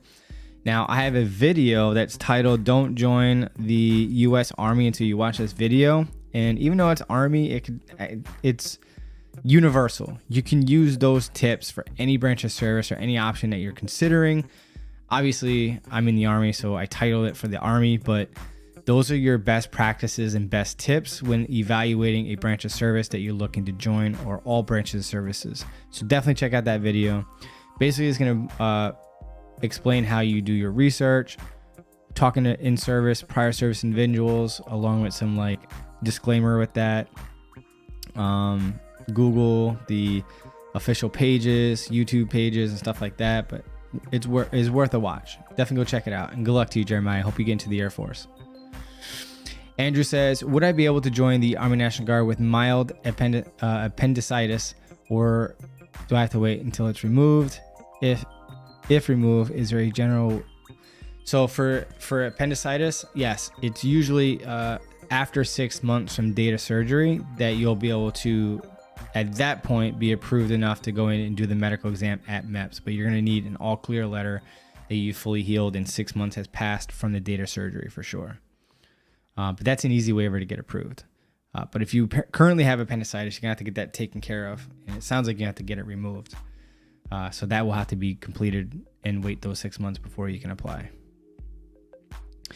Jeremiah says, how long after MEPS to you to ship out for basic? All right. I think what you're asking is, what is the normal time frame that you could be shipped out for basic training? And absolutely, it could happen a week after you sign your contract or several months. In my experience, the average is 30 to 60 days, with the 45-day mark being more average than you would think. But lately, the last few contracts I've had are shipping around October, November timeframe.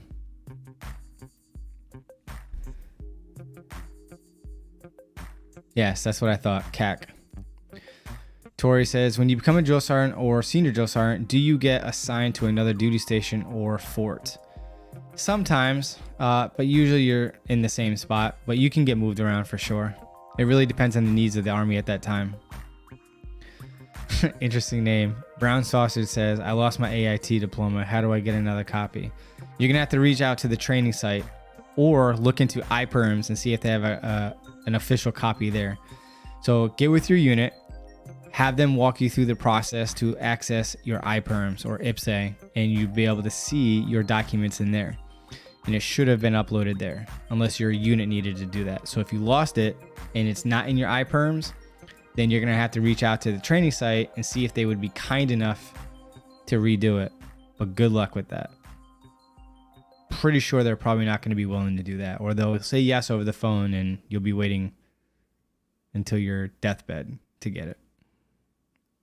I'd be surprised if you get it, honestly. A Christian Awakening Church says, yes, this is me, foot guy. Can I get a 214 upgrade at the VA? If you go through the process, it's a possibility. Now, in your case, not only are they going to have to upgrade the RE code, but they're gonna have to change it from pattern. No, was that? No, I'm thinking that's somebody else. You have to get your foot fixed. I'm not sure if you responded back to my last message, but you have to have some sort of medical evidence, new documentation to prove that you no longer have that issue. But yeah, hopefully that makes sense to what I sent you. You actually love those boots? I hate those boots. Those boots are like 20 pounds each. The boots I wear now, Oakley's, barely a pound or two. Barely. Albert says, thanks for all the help. I ship out Monday to Fort Leonard Wood and okay, gotcha. 35 whiskey, awesome MOS. That is what I'm talking about. Great stuff. You have lots of opportunities when you retire or leave the Army for sure. And you're very welcome. And good luck in basic training. Keep your head down, do what you're told, be in the correct uniform, show up on time, all that good stuff. And make friends. Make the best of it. Jeremiah says, my pastor, a chaplain, is coming with me. That's awesome. Jay says, enlisting with a past non-violent DUI. Yeah, a DUI is a DUI. I've never heard of a violent DUI, but yeah, it's possible for you to get a DUI waiver. Andrew says, I appreciate everything you do for democracy. Appreciate that. Jen Raspberry says, hashtag Team Swartz says, I did the thing. MEPS here, I come. Thank you so much for your help and motivation. That's what I'm talking about. I don't remember what I helped you with, but appreciate you here letting me know. And good luck to you at MEPS. May the MEPS gods forever be in your favor. So I hope that thing works out for you. Edgar Navarro says, when you swear in, what is the most amount of time I can hold off before shipping out the basic training? Under normal circumstances, if you're going Army, it's usually no more than 4 months, and that's based on availability. So in the system, when the guidance counselor is going to schedule you for training, then what happens is, I'm going to get to you, Lens Delva. I see you. Hang on one second. Let me just finish delivering my point where I was.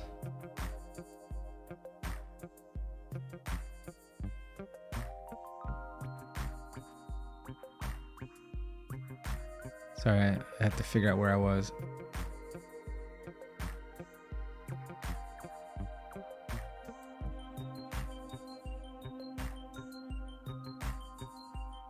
Oh, okay, here we go. All right, so this is where I was. Okay. So the system is looking for dates of basic training, graduation date, and the start date of your AIT being within 2 weeks of each other. So if more than one shift date pops up into the system, you can pick and choose when you leave, whether that's sooner or later. And if there's only one option and that's 2 weeks from now, then that's your only option, or you choose a different MOS. All right. But yeah. Now there are some reasons that you might be able to get an exception to policy to wait to do it later. So for example, let's say you are registered for the fall semester. At least for the Army National Guard, I'm pretty sure it's the same for the Reserve. I'm not too sure about active duty. But for the Guard, we get that exception to policy to ship you out after the last and final day between classes and finals for your college semester. So usually around January, you'll ship off the training at this point. Something like that. Or maybe you're a seasonal worker. Something like that. Then it might make sense. And then you could probably try rather. All right, I'm going to come back to you, Lane, because I got a super chat from... Hang on, my computer's not working.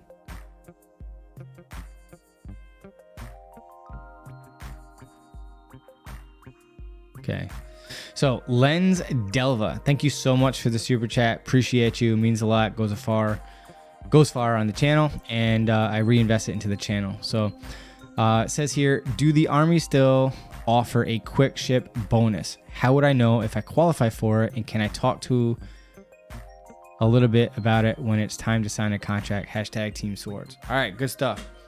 So I'm not sure how the regular Army is doing it and if they have a quick ship bonus or not. I know we don't have a quick ship bonus in the National Guard. We had an off-peak bonus, which is no longer here. So it's a non-prior service bonus and like prior service type bonuses.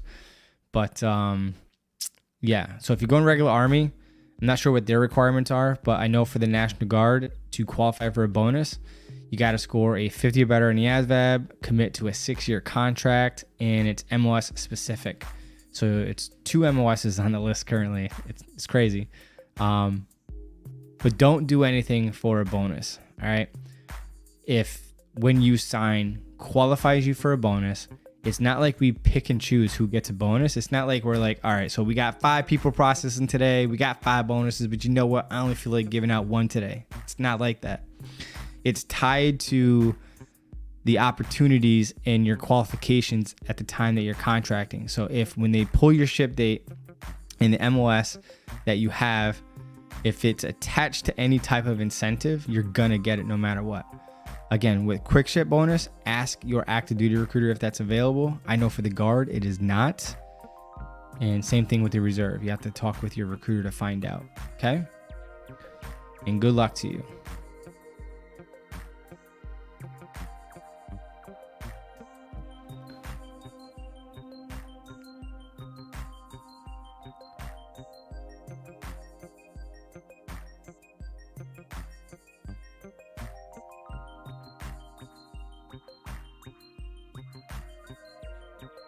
I'm sorry, I'm scrolling up to see where I last left off.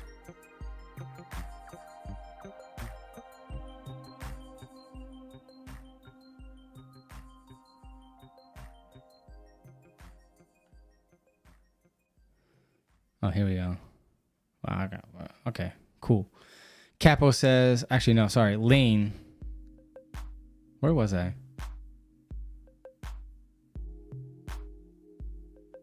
Okay, hang on, here we go. Sorry, I'm looking for where I last left off. Yeah, I was right. Lane. Should I take the PICAT rather than the ASVAB? So, yes.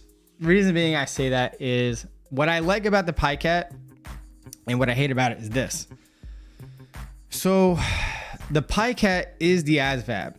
The reason why it's not called the ASVAB is because it's not proctored by a DoD civilian or a service member. So it is not proctored, and the time hacks for each section of the test is not administered or enforced. And yeah, so the PICAT is essentially the ASVAB, but there's no time limit other than that once you log in, that link expires within 48 hours. So once that test has been generated for you, it expires within 30 days. So you got to take it within 30 days. And once logged in, it expires within 48 hours. I did a video about the PICAT. You definitely going to want to check that out. All right.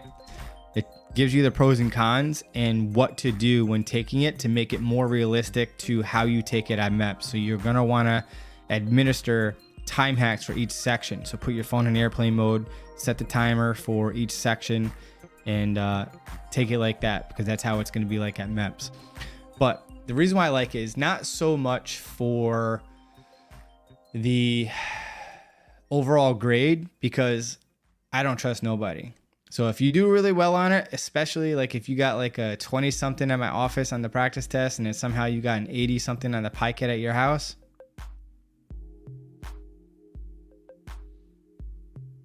you know what I'm saying?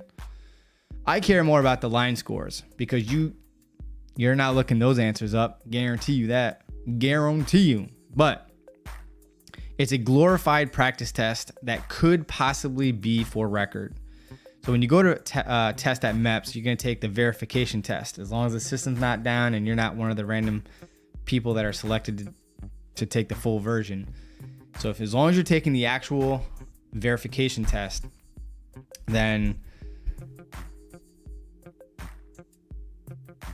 it should take you no more than 20-40 minutes. All right. The real test is like 3 hours long. So if you have the option and you have not tested yet, go do the PICAT.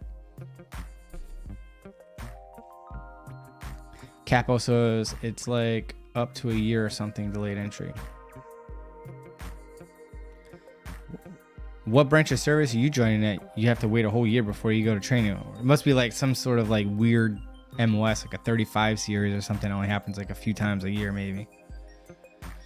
A Christian Awakened Church says, I wanna order my Army photos. Is it late for that? Is it late for that? Oh, I DM you with a response as well. Oh, okay, cool.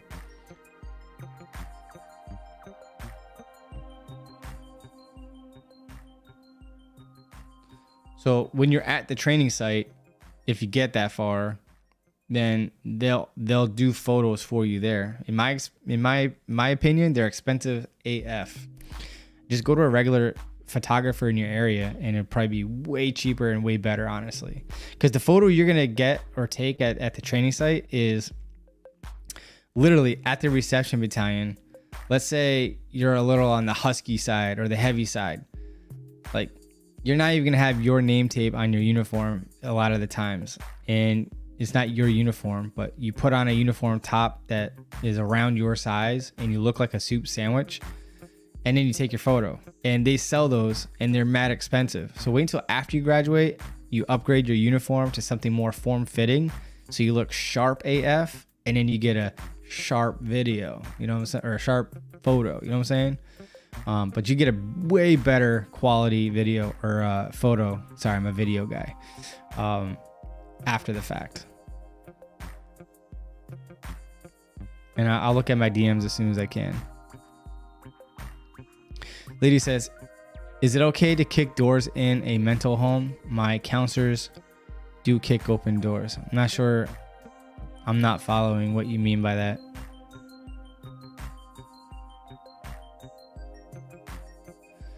Tori says, how kind of you. Is that for me or? I'm not really sure, but if it is, thank you. Sorry, my eyes are like drying out. My contacts are bothering me. So if you see me squinting and doing some weird stuff with my eyes, you know why. Plus, the text is really small on my screen here. A Christian Awakening Church says, but my doctor said, do the Army have a questionnaire that he can answer the questions for my issue? So you're going to have to go to a podiatrist and get an evaluation done there.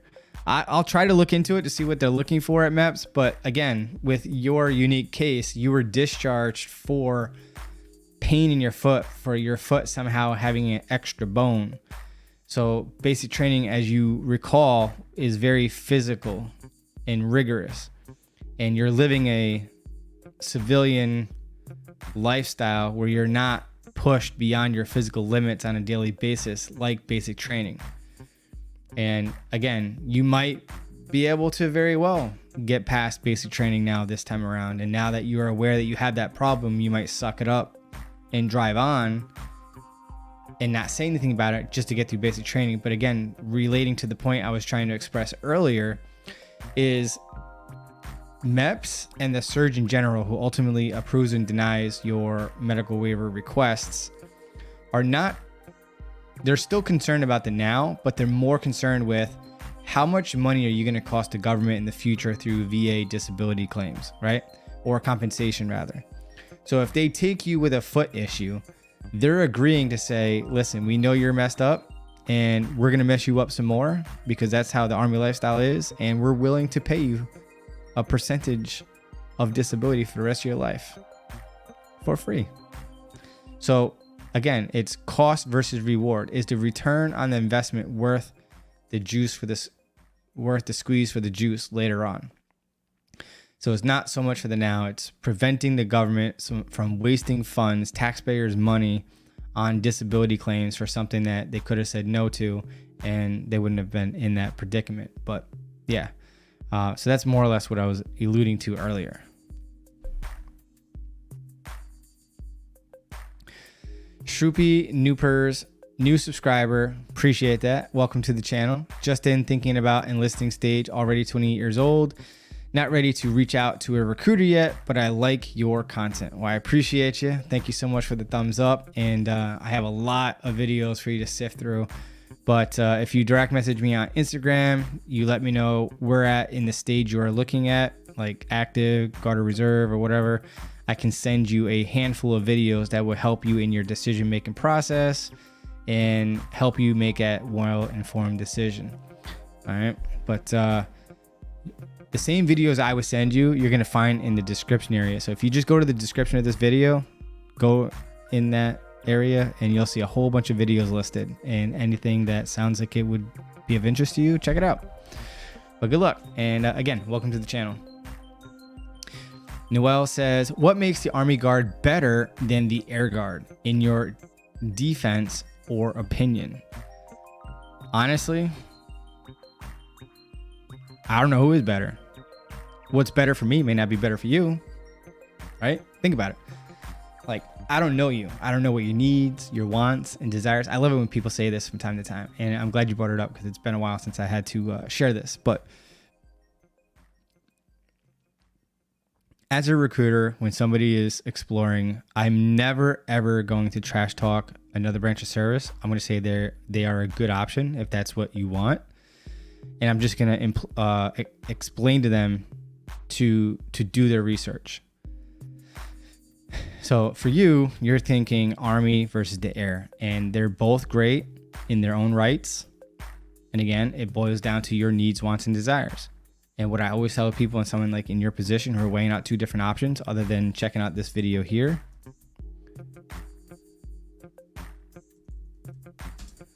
coming in the chat box, is which branch of service, like if the two are the same, which Air Guard and Army Guard is the same, just one is Air Force and the other one's Army, same benefits, part-time, similar jobs, if not the same jobs. And if both of them are the same and they help you achieve your goals and there's no difference in that, which one do you find yourself gravitating to more? That's the one I want you to choose. Regardless of what I tell you, another influencer, another service member, prior or current, it really doesn't matter, because when we share our opinions, it's based on our experiences, our mindset, our work ethic, and what we put into this. And again, our experience. You're not us. You may be more resilient, better physically prepared, or whatever the case may be. You could be mentally tougher, right? And you just might be a better person. Like I could be like a subpar, mediocre soldier, and you're trying to get advice from me, and I'm like, yeah, Army's better, but you know, like it really depends on the individual you're talking to. So take that with a grain of salt when you're talking to somebody that's in the military.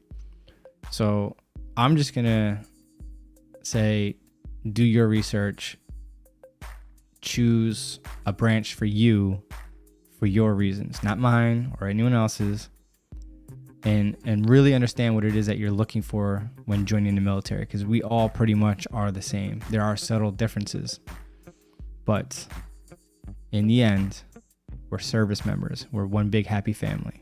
Okay? And good luck to you. Yasir, you're in the right spot. I forgot what that was about, but Nathan, 6'4", 253, am I cooked? Possibly, but it depends on your measurements. So get with your recruiter. He's going to measure your neck and your waist and see what your body fat percentage is. If as long as it's no more than 8% of body fat, then the 09 Mike program is something that would be of interest to you. Coming into the chat box now. Now the video I talk about says it's capped out at 6%, but they increased it to 8% recently. And for active duty, they decreased the minimum standard from 21 to 16 through 30 for active duty, but Guard and Reserve is still 21 to 30. But yeah. So anyway, good luck. You got this. And if you need to check out my fat loss strategy, leveraging the ketogenic diet, calorie deficit, intermittent fasting, walking 1 to 2 hours a day, drinking a gallon of water a day, nothing else but water, then that's very, very effective. In 2.5 months, I lost something like 20 something pounds. In the end of the 4 months, I lost a total of like 32 plus pounds. So it's very effective. So depending on how strict you are and consistent, it'll melt off of you. That's how insane that option is. Lydia says, what's this thing about macaroni and cheese and the microwave meals if you marry a military gentleman. Sorry, I've never heard of that before, Lydia. I'm lost. Sorry. A Christian Awakening Church. This was 2004 door reception, I think. Oh, during reception, I think is what you meant. Yeah, sorry. Hey, you went to sick call during reception for your foot hurting? That's even worse, man. You see what I'm saying? So if your foot was hurting at reception and you didn't even start basic yet, that doesn't help your case. That hurts your case even more, if that's what you're saying.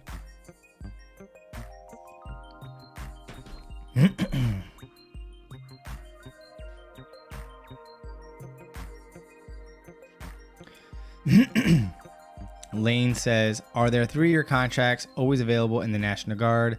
I know you don't get a lot of benefit with it, but I'm not sure if I want a 6-year commitment. Listen, I always tell people, even people that are in college, I always tell them, do a 3-year contract because you don't know if you're going to like it or not. Just do 3 years. And then once you come back from training, you see what it's like, you get your feet wet. And then if you want a specific thing like this, like the GI Bill and the National Guard or something like that, then extend your contract however many years, months, and days so you equate a new 6-year commitment and you get it. So in this example, let's say you sign a 3-year contract, 1 year in, you're like, you know what, this is the next best thing since sliced bread. Sign me up. I want the GI Bill. So you have 2 years remaining, right? So that means to have that 6-year commitment, you would have to extend your current contract out another 4 more years to now have 6 total years remaining to qualify for the GI Bill. So in this example, because you did join for 3 years initially, you'll be serving a total of 7 years in the end, versus if you had originally signed up for 6. So the choice is yours. The only difference between a 3-year and 6-year contract in the National Guard is literally a GI Bill. And if you choose the right MOS and you're otherwise qualified and meet all the eligibility requirements for a bonus, again, that would require a 6-year contract as well. But in my opinion, as a recruiter, I always recommend the minimum contract, especially if you're going active. Guard, not so much because it's part-time. But take that with a grain of salt. Okay. Shroopy Noopers, I'm going to come back to you because I just got a super chat. Let me check it out. Whoa. Edgar, you did not have to do that. Wow. That's crazy. That's wild. Jesus. Wow. I really don't know what to say, man. Appreciate you. Definitely didn't have to do that. You could have just shared one of my videos, which is what I really like. I'm trying to grow my channel, you know what I'm saying? But that's awesome. Thank you so much for the super chat. $50, man. That's wild. You just made my night. Uh-oh. Well, either way, at least you tried. It looks like it went through on my end, but either way, if you do it, great. If not, don't worry about it. The thought is amazing, and I appreciate you. All right? Regardless. Thank you. Going back up to...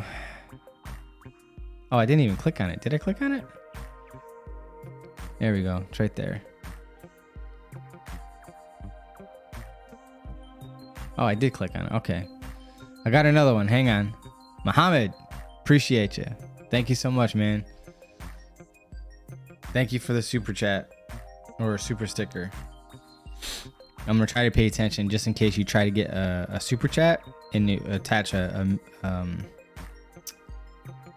message to it.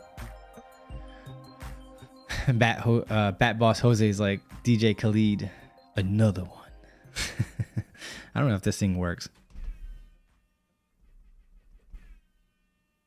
Can you guys hear that air horn or no? Let me know, because I don't know if these buttons actually work. Edgar says, I wanted to thank you and your family for all your help. Thank you, sir. Well, I appreciate you, Edgar. You definitely didn't have to do that. And wow, that's amazing. But it didn't go through, so we're good, right? So you don't have to resubmit. I'm just in awe that you attempted to. All right, so I appreciate that. I'm not here for the money. I'm here to help. That's why I'm here. But thank you. And Mohammed, again, thank you as well. Appreciate it. Goes a long way. Helps out the channel. So I do reinvest it into the channel. So my one camera is here, so you can't see it. But with the Google AdSense and the tips that I do get occasionally on the channel, it does go back into the channel.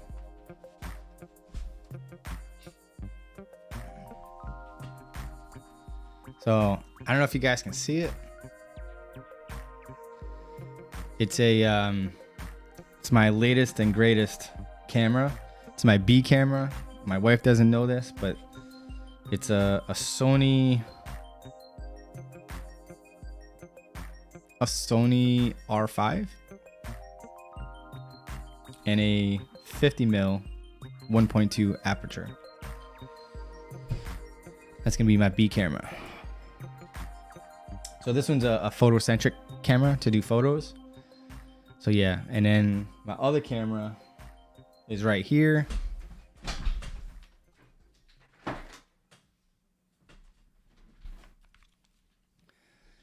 This is the Sony FX3. That's the main video camera. But the one I'm streaming on now is the Sony A6400. My first mirrorless camera, but I've upgraded to a Elgato prompter. That's why I'm able to look directly into the camera and I could read the comments, because it's like an external screen while the camera is inside of it. I don't know. It's like a mirror thing. I don't know if you guys are familiar with teleprompters, but yeah. So slowly but surely, and I have a Rodecaster Pro 2 that I use to use mics like this.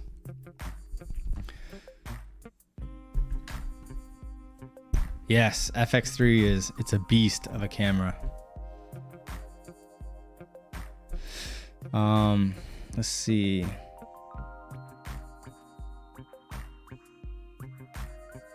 Let me go back up to where I was.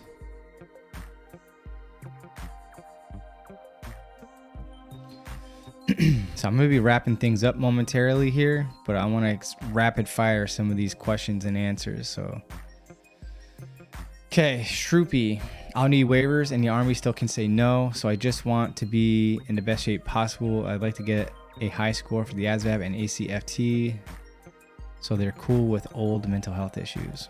It'll definitely help. B56, 33-year-old, have problems with shoulder pains, possibly tendonitis. Does this disqualify me? So it sounds like you're self-diagnosing, which means that it's not diagnosed yet. My recommendation, don't get it diagnosed, all right? Just deal with it for now. But yeah, so there's this thing called Genesis, and it has access to your electronic medical records. So because you guys are here and nobody really gets to the end of my live streams, supposedly, now I'm not telling you to do this, but a birdie on the street says that if you get a free trial for 30 days of LifeLock before submitting your pre-screen at MEPS, that MEPS won't see it. And you got to go to the pharmacy too and do like an NDA, non-disclosure agreement, so they don't share your information. Allegedly, you'll get a squeaky clean green light from MEPS. Allegedly. I haven't tried it. See, I would be too scared to even try that because I would be the guy that gets made an example and would get caught. So I'm not going to do it. But I heard recently that's what some people are doing. So check out those videos so you know what you're up against. Lydia says, how can I get a copy of my military picture? You'd have to take a new one because they don't save those to my knowledge.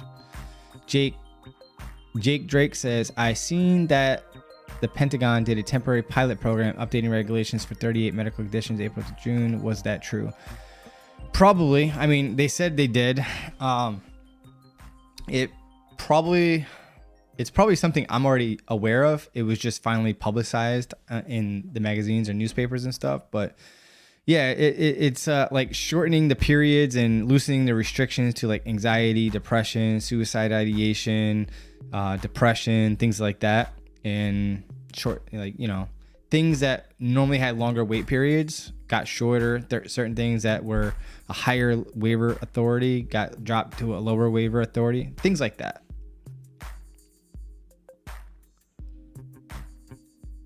Jason Todd says aim for 25 Bravo, but my mild red-green colorblindness disqualified me. My recruiter suggested another MOS saying I could switch to 25 series after basic and AIT. Is that possible?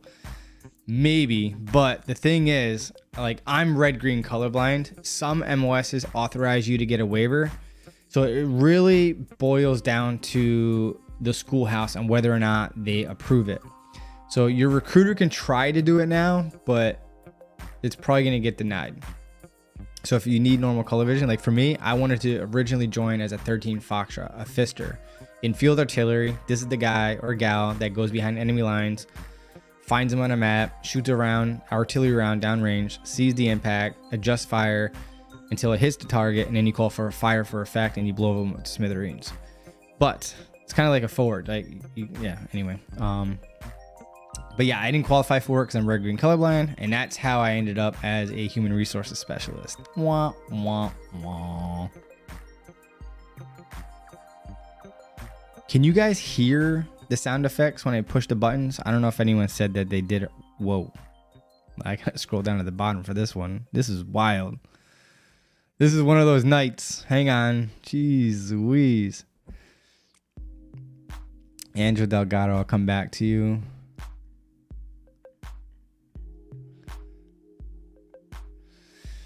Andrew, I don't know if this is for real or not. I'm really at loss for words between Andrew and Muhammad and Edgar Navarro. Like $100? That is insane. Like, I don't even know what to say to this.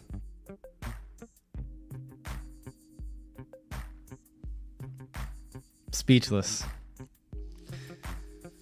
This happens like maybe once a year and I never know what to say.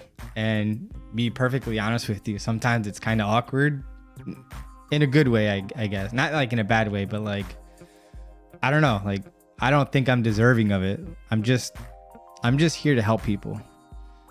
And I appreciate it. I really do. And again, you guys don't have to super chat me or anything. I just have the features on just because. Eventually, when I retire and I make this my full-time gig, that's like my intent is to make this my full-time gig. Then yeah, man, throw me the money. Show me the money. But right now, it's just a hobby for me, and I just like helping people. It's one of the main reasons why I became a recruiter. Is I know what my experience was with the toxic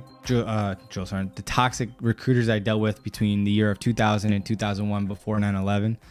I contracted February 9th of 2001, and I never knew that I was going to become a recruiter or a drill sergeant, honestly.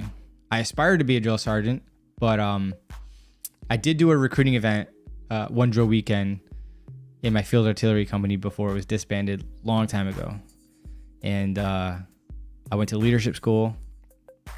We had a guest speaker from a third world nation, came here, got a civilian education, joined the military, got sergeant major in something like 18 years. And 9 of those years he had spent in recruiting. And he said, those of you that are in the Guard and Reserve, if you have any aspirations to become a leader full time within the Guard and Reserve, go recruiting. Recruiters have bad raps, bad names. Like, it was bad. Like, recruiters are liars. And especially like when we went to Afghanistan and Iraq, like recruiters would boldly lie to people like, oh, you ain't going to war. Blah, blah, blah. Like straight lying to people. So when I decided to become a recruiter, and I remember when I had true toxic leadership at one point, and I remember my first sergeant at the time, he was like, you're master manipulators, because we were struggling at the time. And he was like, you're master. Hang on. I don't know if you guys can hear the voice thing, but he was like, where is it? Yeah, I think it's this one right here. Your master manipulators. And I was like, what? And I've always stayed true to myself in my vision as a recruiter, even when I struggled, that I would never lie. I would never manipulate, coerce, persuade, push. Like, you could speak to any one of my enlistments and they will all tell you that I've never, ever pressured them to join. I'll ask them, hey, what's up, man? You want to do this or not? Not in a bad way, but like, I have better things to do in my time than to hunt you down. You know what I'm saying? So, if you want to make this happen, I'm going to make it happen for you. If you don't want to make it happen, you just let me know. I'll move on. Like, I get paid regardless, right? That's the thing about the Army. We get paid on the 1st and the 15th, regardless if you sign. So,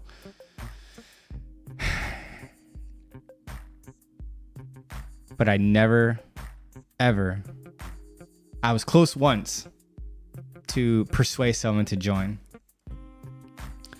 Not manipulate, persuade. I don't believe in persuading. This is not one of those things that you persuade someone to join. I could persuade you to buy a car.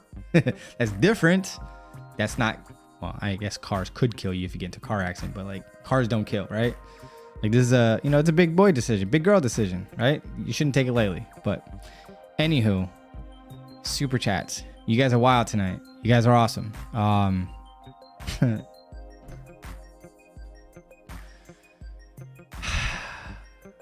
Jeez, that's crazy.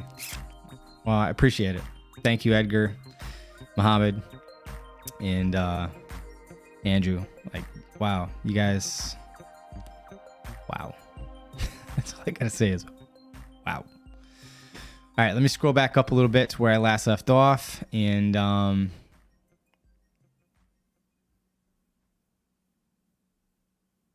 where was I? Andrew. What would happen if you pee dirty for THC at the day 0 of basic asking for a friend? Discharged. Bye-bye. You don't have to go home, but you got to get up out of here. Now, I can't tell you to not ship and get cleared and then renegotiate your ship date. Like, I'm not telling you that, but read between the lines if you know what I'm saying, if you're in that predicament. Have that dialogue with your recruiter. Make it happen. You know what I'm saying? You don't want that on your record. Hey, Christian Awakening Church says, okay, thank you for everything. I'll talk to you later. All right, sounds good. Have a good night. Appreciate it. Does having a stigmatism disqualify you from joining? Yes. You're going to need a medical waiver for that. 9 out of 10 times it's approved. Occasionally, on rare occasions, it is not. But you should be fine.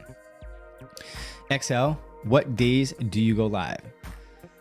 This is my second live stream. I took the month of June off. So moving forward, I'm getting back into the swing of things. Unless I'm late or unless I got hung up at work or on vacation, every Wednesday, usually at 7 p.m., rarely on 8 p.m. I'm always here for 2 hours. I'm on overtime tonight because, well, you guys are crazy wild with these super chats. So I'm going to stick around a little bit longer to make sure you guys get your value, what you paid for. You know what I'm saying? Jordan Martinez says, does having astigmatism... Yeah, we talked about that. Tori says, Sergeant Major of the Army above some officers. No, Sergeant Major of the Army is enlisted. Officers are officers. But you don't want to mess with the Sergeant Major of the Army, even if you're a lieutenant. Hashtag I'm just saying. Dade County says, how can I get my DD-214 back? Besides Mill Connect and National Guard archives. So you're going to look up, here, I'll put it in the chat box for you.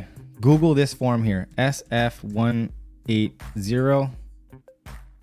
Complete that. On the form itself, depending on the branch of service and the time period served, you submit that where it says. Most places, if not all of them now, are online, and you'll get it typically within 45 days or less. A Christian Awakening. No, I'm not saying that. Lane says, does National Guard get tuition assistance on a 3-year contract? Yes. So here is the actual video for Guard and Reserve. All right. So you get in the Guard and Reserve and active duty, we all get the same amount of $4,000 per year in the federal tuition assistance. The Guard gets more, but it's also state specific. So like, for example, New York will pay up to your first 4-year degree free through the CUNY SUNY, basically community and state college and university. Some states like New Jersey, I think, pays up to a doctorate now, just like Las Vegas, Nevada. So it really depends on the state and how much they'll pay. Sometimes it's like a reimbursement. Just, it depends on the state, but that link and everything is explained in that video. So definitely go check it out. It's worth the watch. Bat Jose, appreciate the flames. Edgar says, super chat. Oh yeah, we talked about that. Manuel says, what's your best experience as a recruiter? That's a good question. I never really thought of that. Best experience as a recruiter? Like my personal experience or something I experienced as a recruiter? If I want to be selfish, for me, it's when I graduated from the Drill Sergeant Academy a week prior of me going to the Drill Sergeant Academy in 2020, my father passed away. So that was a big deal for me when I graduated from the academy. But aside from that, if it's based on something else that I did throughout recruiting, my biggest or the best experience as a recruiter.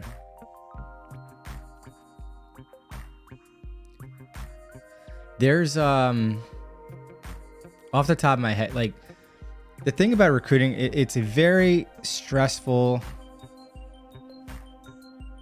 job. Sometimes when we recruit somebody, we're just a bridge for them to go from civilian to soldier, and we never see them again. And sometimes we'll develop friendships for a lifetime. And there's probably more than I'm thinking now, because you gotta understand, I've been here for 20 years as a recruiter. But there's at least 3 or 4 people off the top of my head that I am uber proud of seeing where they came from. One right now is, and he doesn't watch my live stream, so he'll never see this, but he's down south right now at the moment working for Delta Force. Now, when I met him, cock diesel for no reason, you would assume that he was a bodybuilder when you met him. And he is like the nicest, most humble dude you will ever meet. Anywho, physically a beast, mentally weak, uncertain, unsure of himself, unconfident. And I told him straight up before he left for basic training, I said, I'm not concerned with you physically at all. And I wasn't really like legit nervous about his mentality or his confidence or whatever, because I knew that was going to grow. But, you know, as recruiters, especially if you take your job seriously, you really, in a lot of cases, get to know your soldiers well, at least in the National Guard, because we're in it for the long haul, right? At least most of us.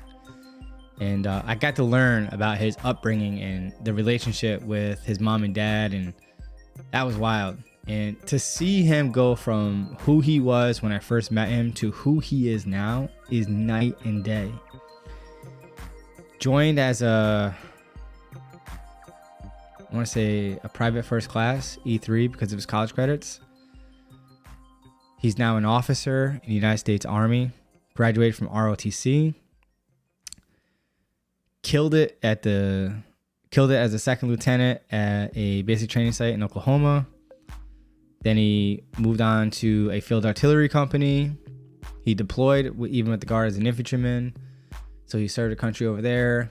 He's now working for Delta Force. He got dropped from selection for 18X Special Forces because in between training he was doing a ruck march and he got rhabdomyolysis. But because of his performance and doing more than a lot of other officers do. Like he's exactly what I say to people all the time. Like always do more than that is expected of you. He's probably like my number one soldier that I'm like most proud of. And it's soldiers like them where you see the growth, the things that they accomplish and who they are now, and the transformation. Obviously he was already physically a stud, but mentally sharp, smart, and seeing the things that he's accomplishing, like as a second lieutenant, like his command got relieved where he was at this time, and he was the acting commander as a second lieutenant. That's wild. He's almost promotable for captain now, but he's doing God's work right now. Let's just say that. But there's a few other people, and it's people like them that make my job worth it, and why I've stuck around in recruiting for so long. So that's the rewarding part of being a recruiter. And Dade County, it's on the form I said. So if you go look at the form, depending on the branch of service, time served, it'll tell you where to submit the form. Okay.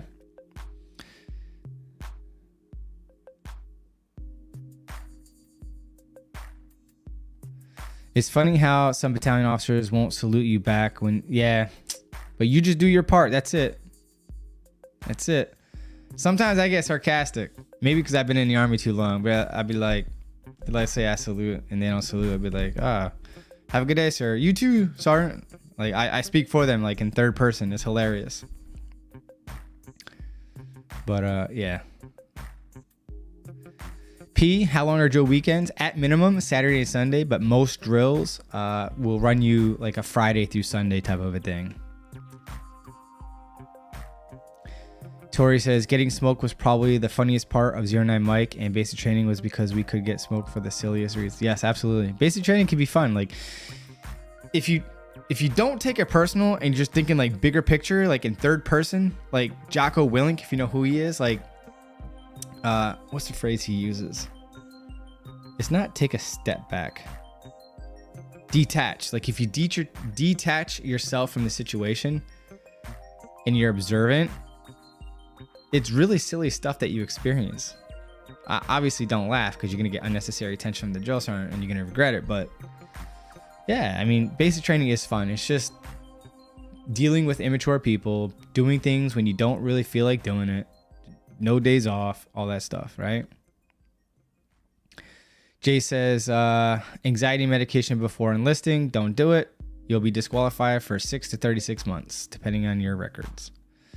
Snag says, best thing to tactically acquire, don't tactically acquire anything.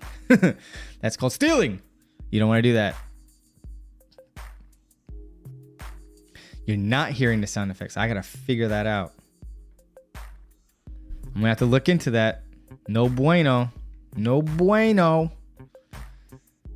That's why I could never hear it on the replay. Appreciate the feedback. Thank you for letting me know. Army Kid says, how do I get E2 or E3 with joining with a friend in the Army? So if you joined as an E1, fuzzy wuzzy like myself, one referral that contracts will get you to E2. The second referral will get you to E3. That's how you do it. Special Forces with a misdemeanor marijuana charge, or go infantry, then put SF pack at age 29. I say if SF is where you want to go, try it now. And if that waiver gets denied, then you go infantry. And if you look up the Special Forces podcast that I posted, it's about 2 hour or like an hour and 50 minutes or so. Last Thursday. All right. That's the one that you're going to look for. And the thumbnail looks like this.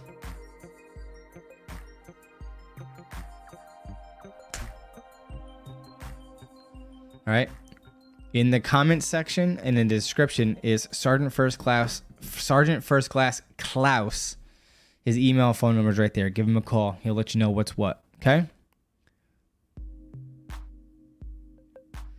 Yasir says, thanks for the live. See you next week. Hopefully with better news. Stay safe, everyone. Hell yeah. Have a good night. Dade County says, who do I? Oh, yeah, we talked about that.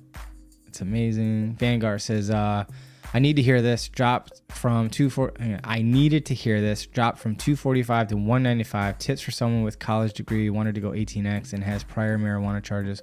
What are the possibilities of getting waivered? All right, good. I think I just addressed that with somebody else, or if that wasn't you. Yeah. All right, good. You got this, man. Another channel you want to check out is the FNG Academy.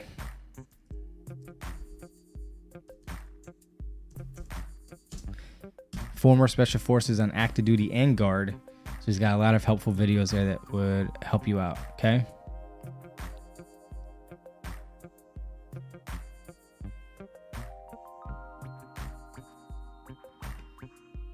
Jareo Ohara, I jacked up your name, but how do you prepare for it? Don't even worry about it. It's not that hard. The hardest thing about that whole test, in my opinion, is the beep test. But you'll be fine.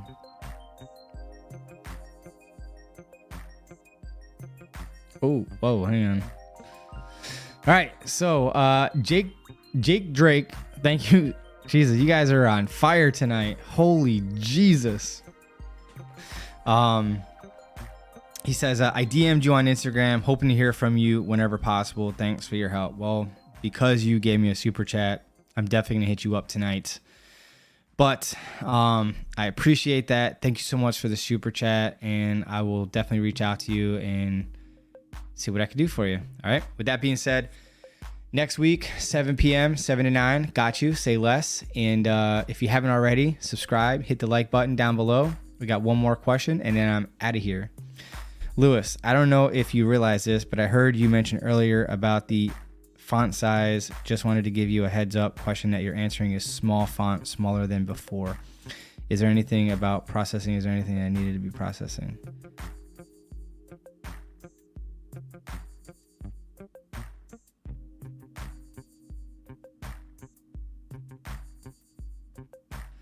So yeah, I'm using the Elgato prompter, and I might have to increase the text size.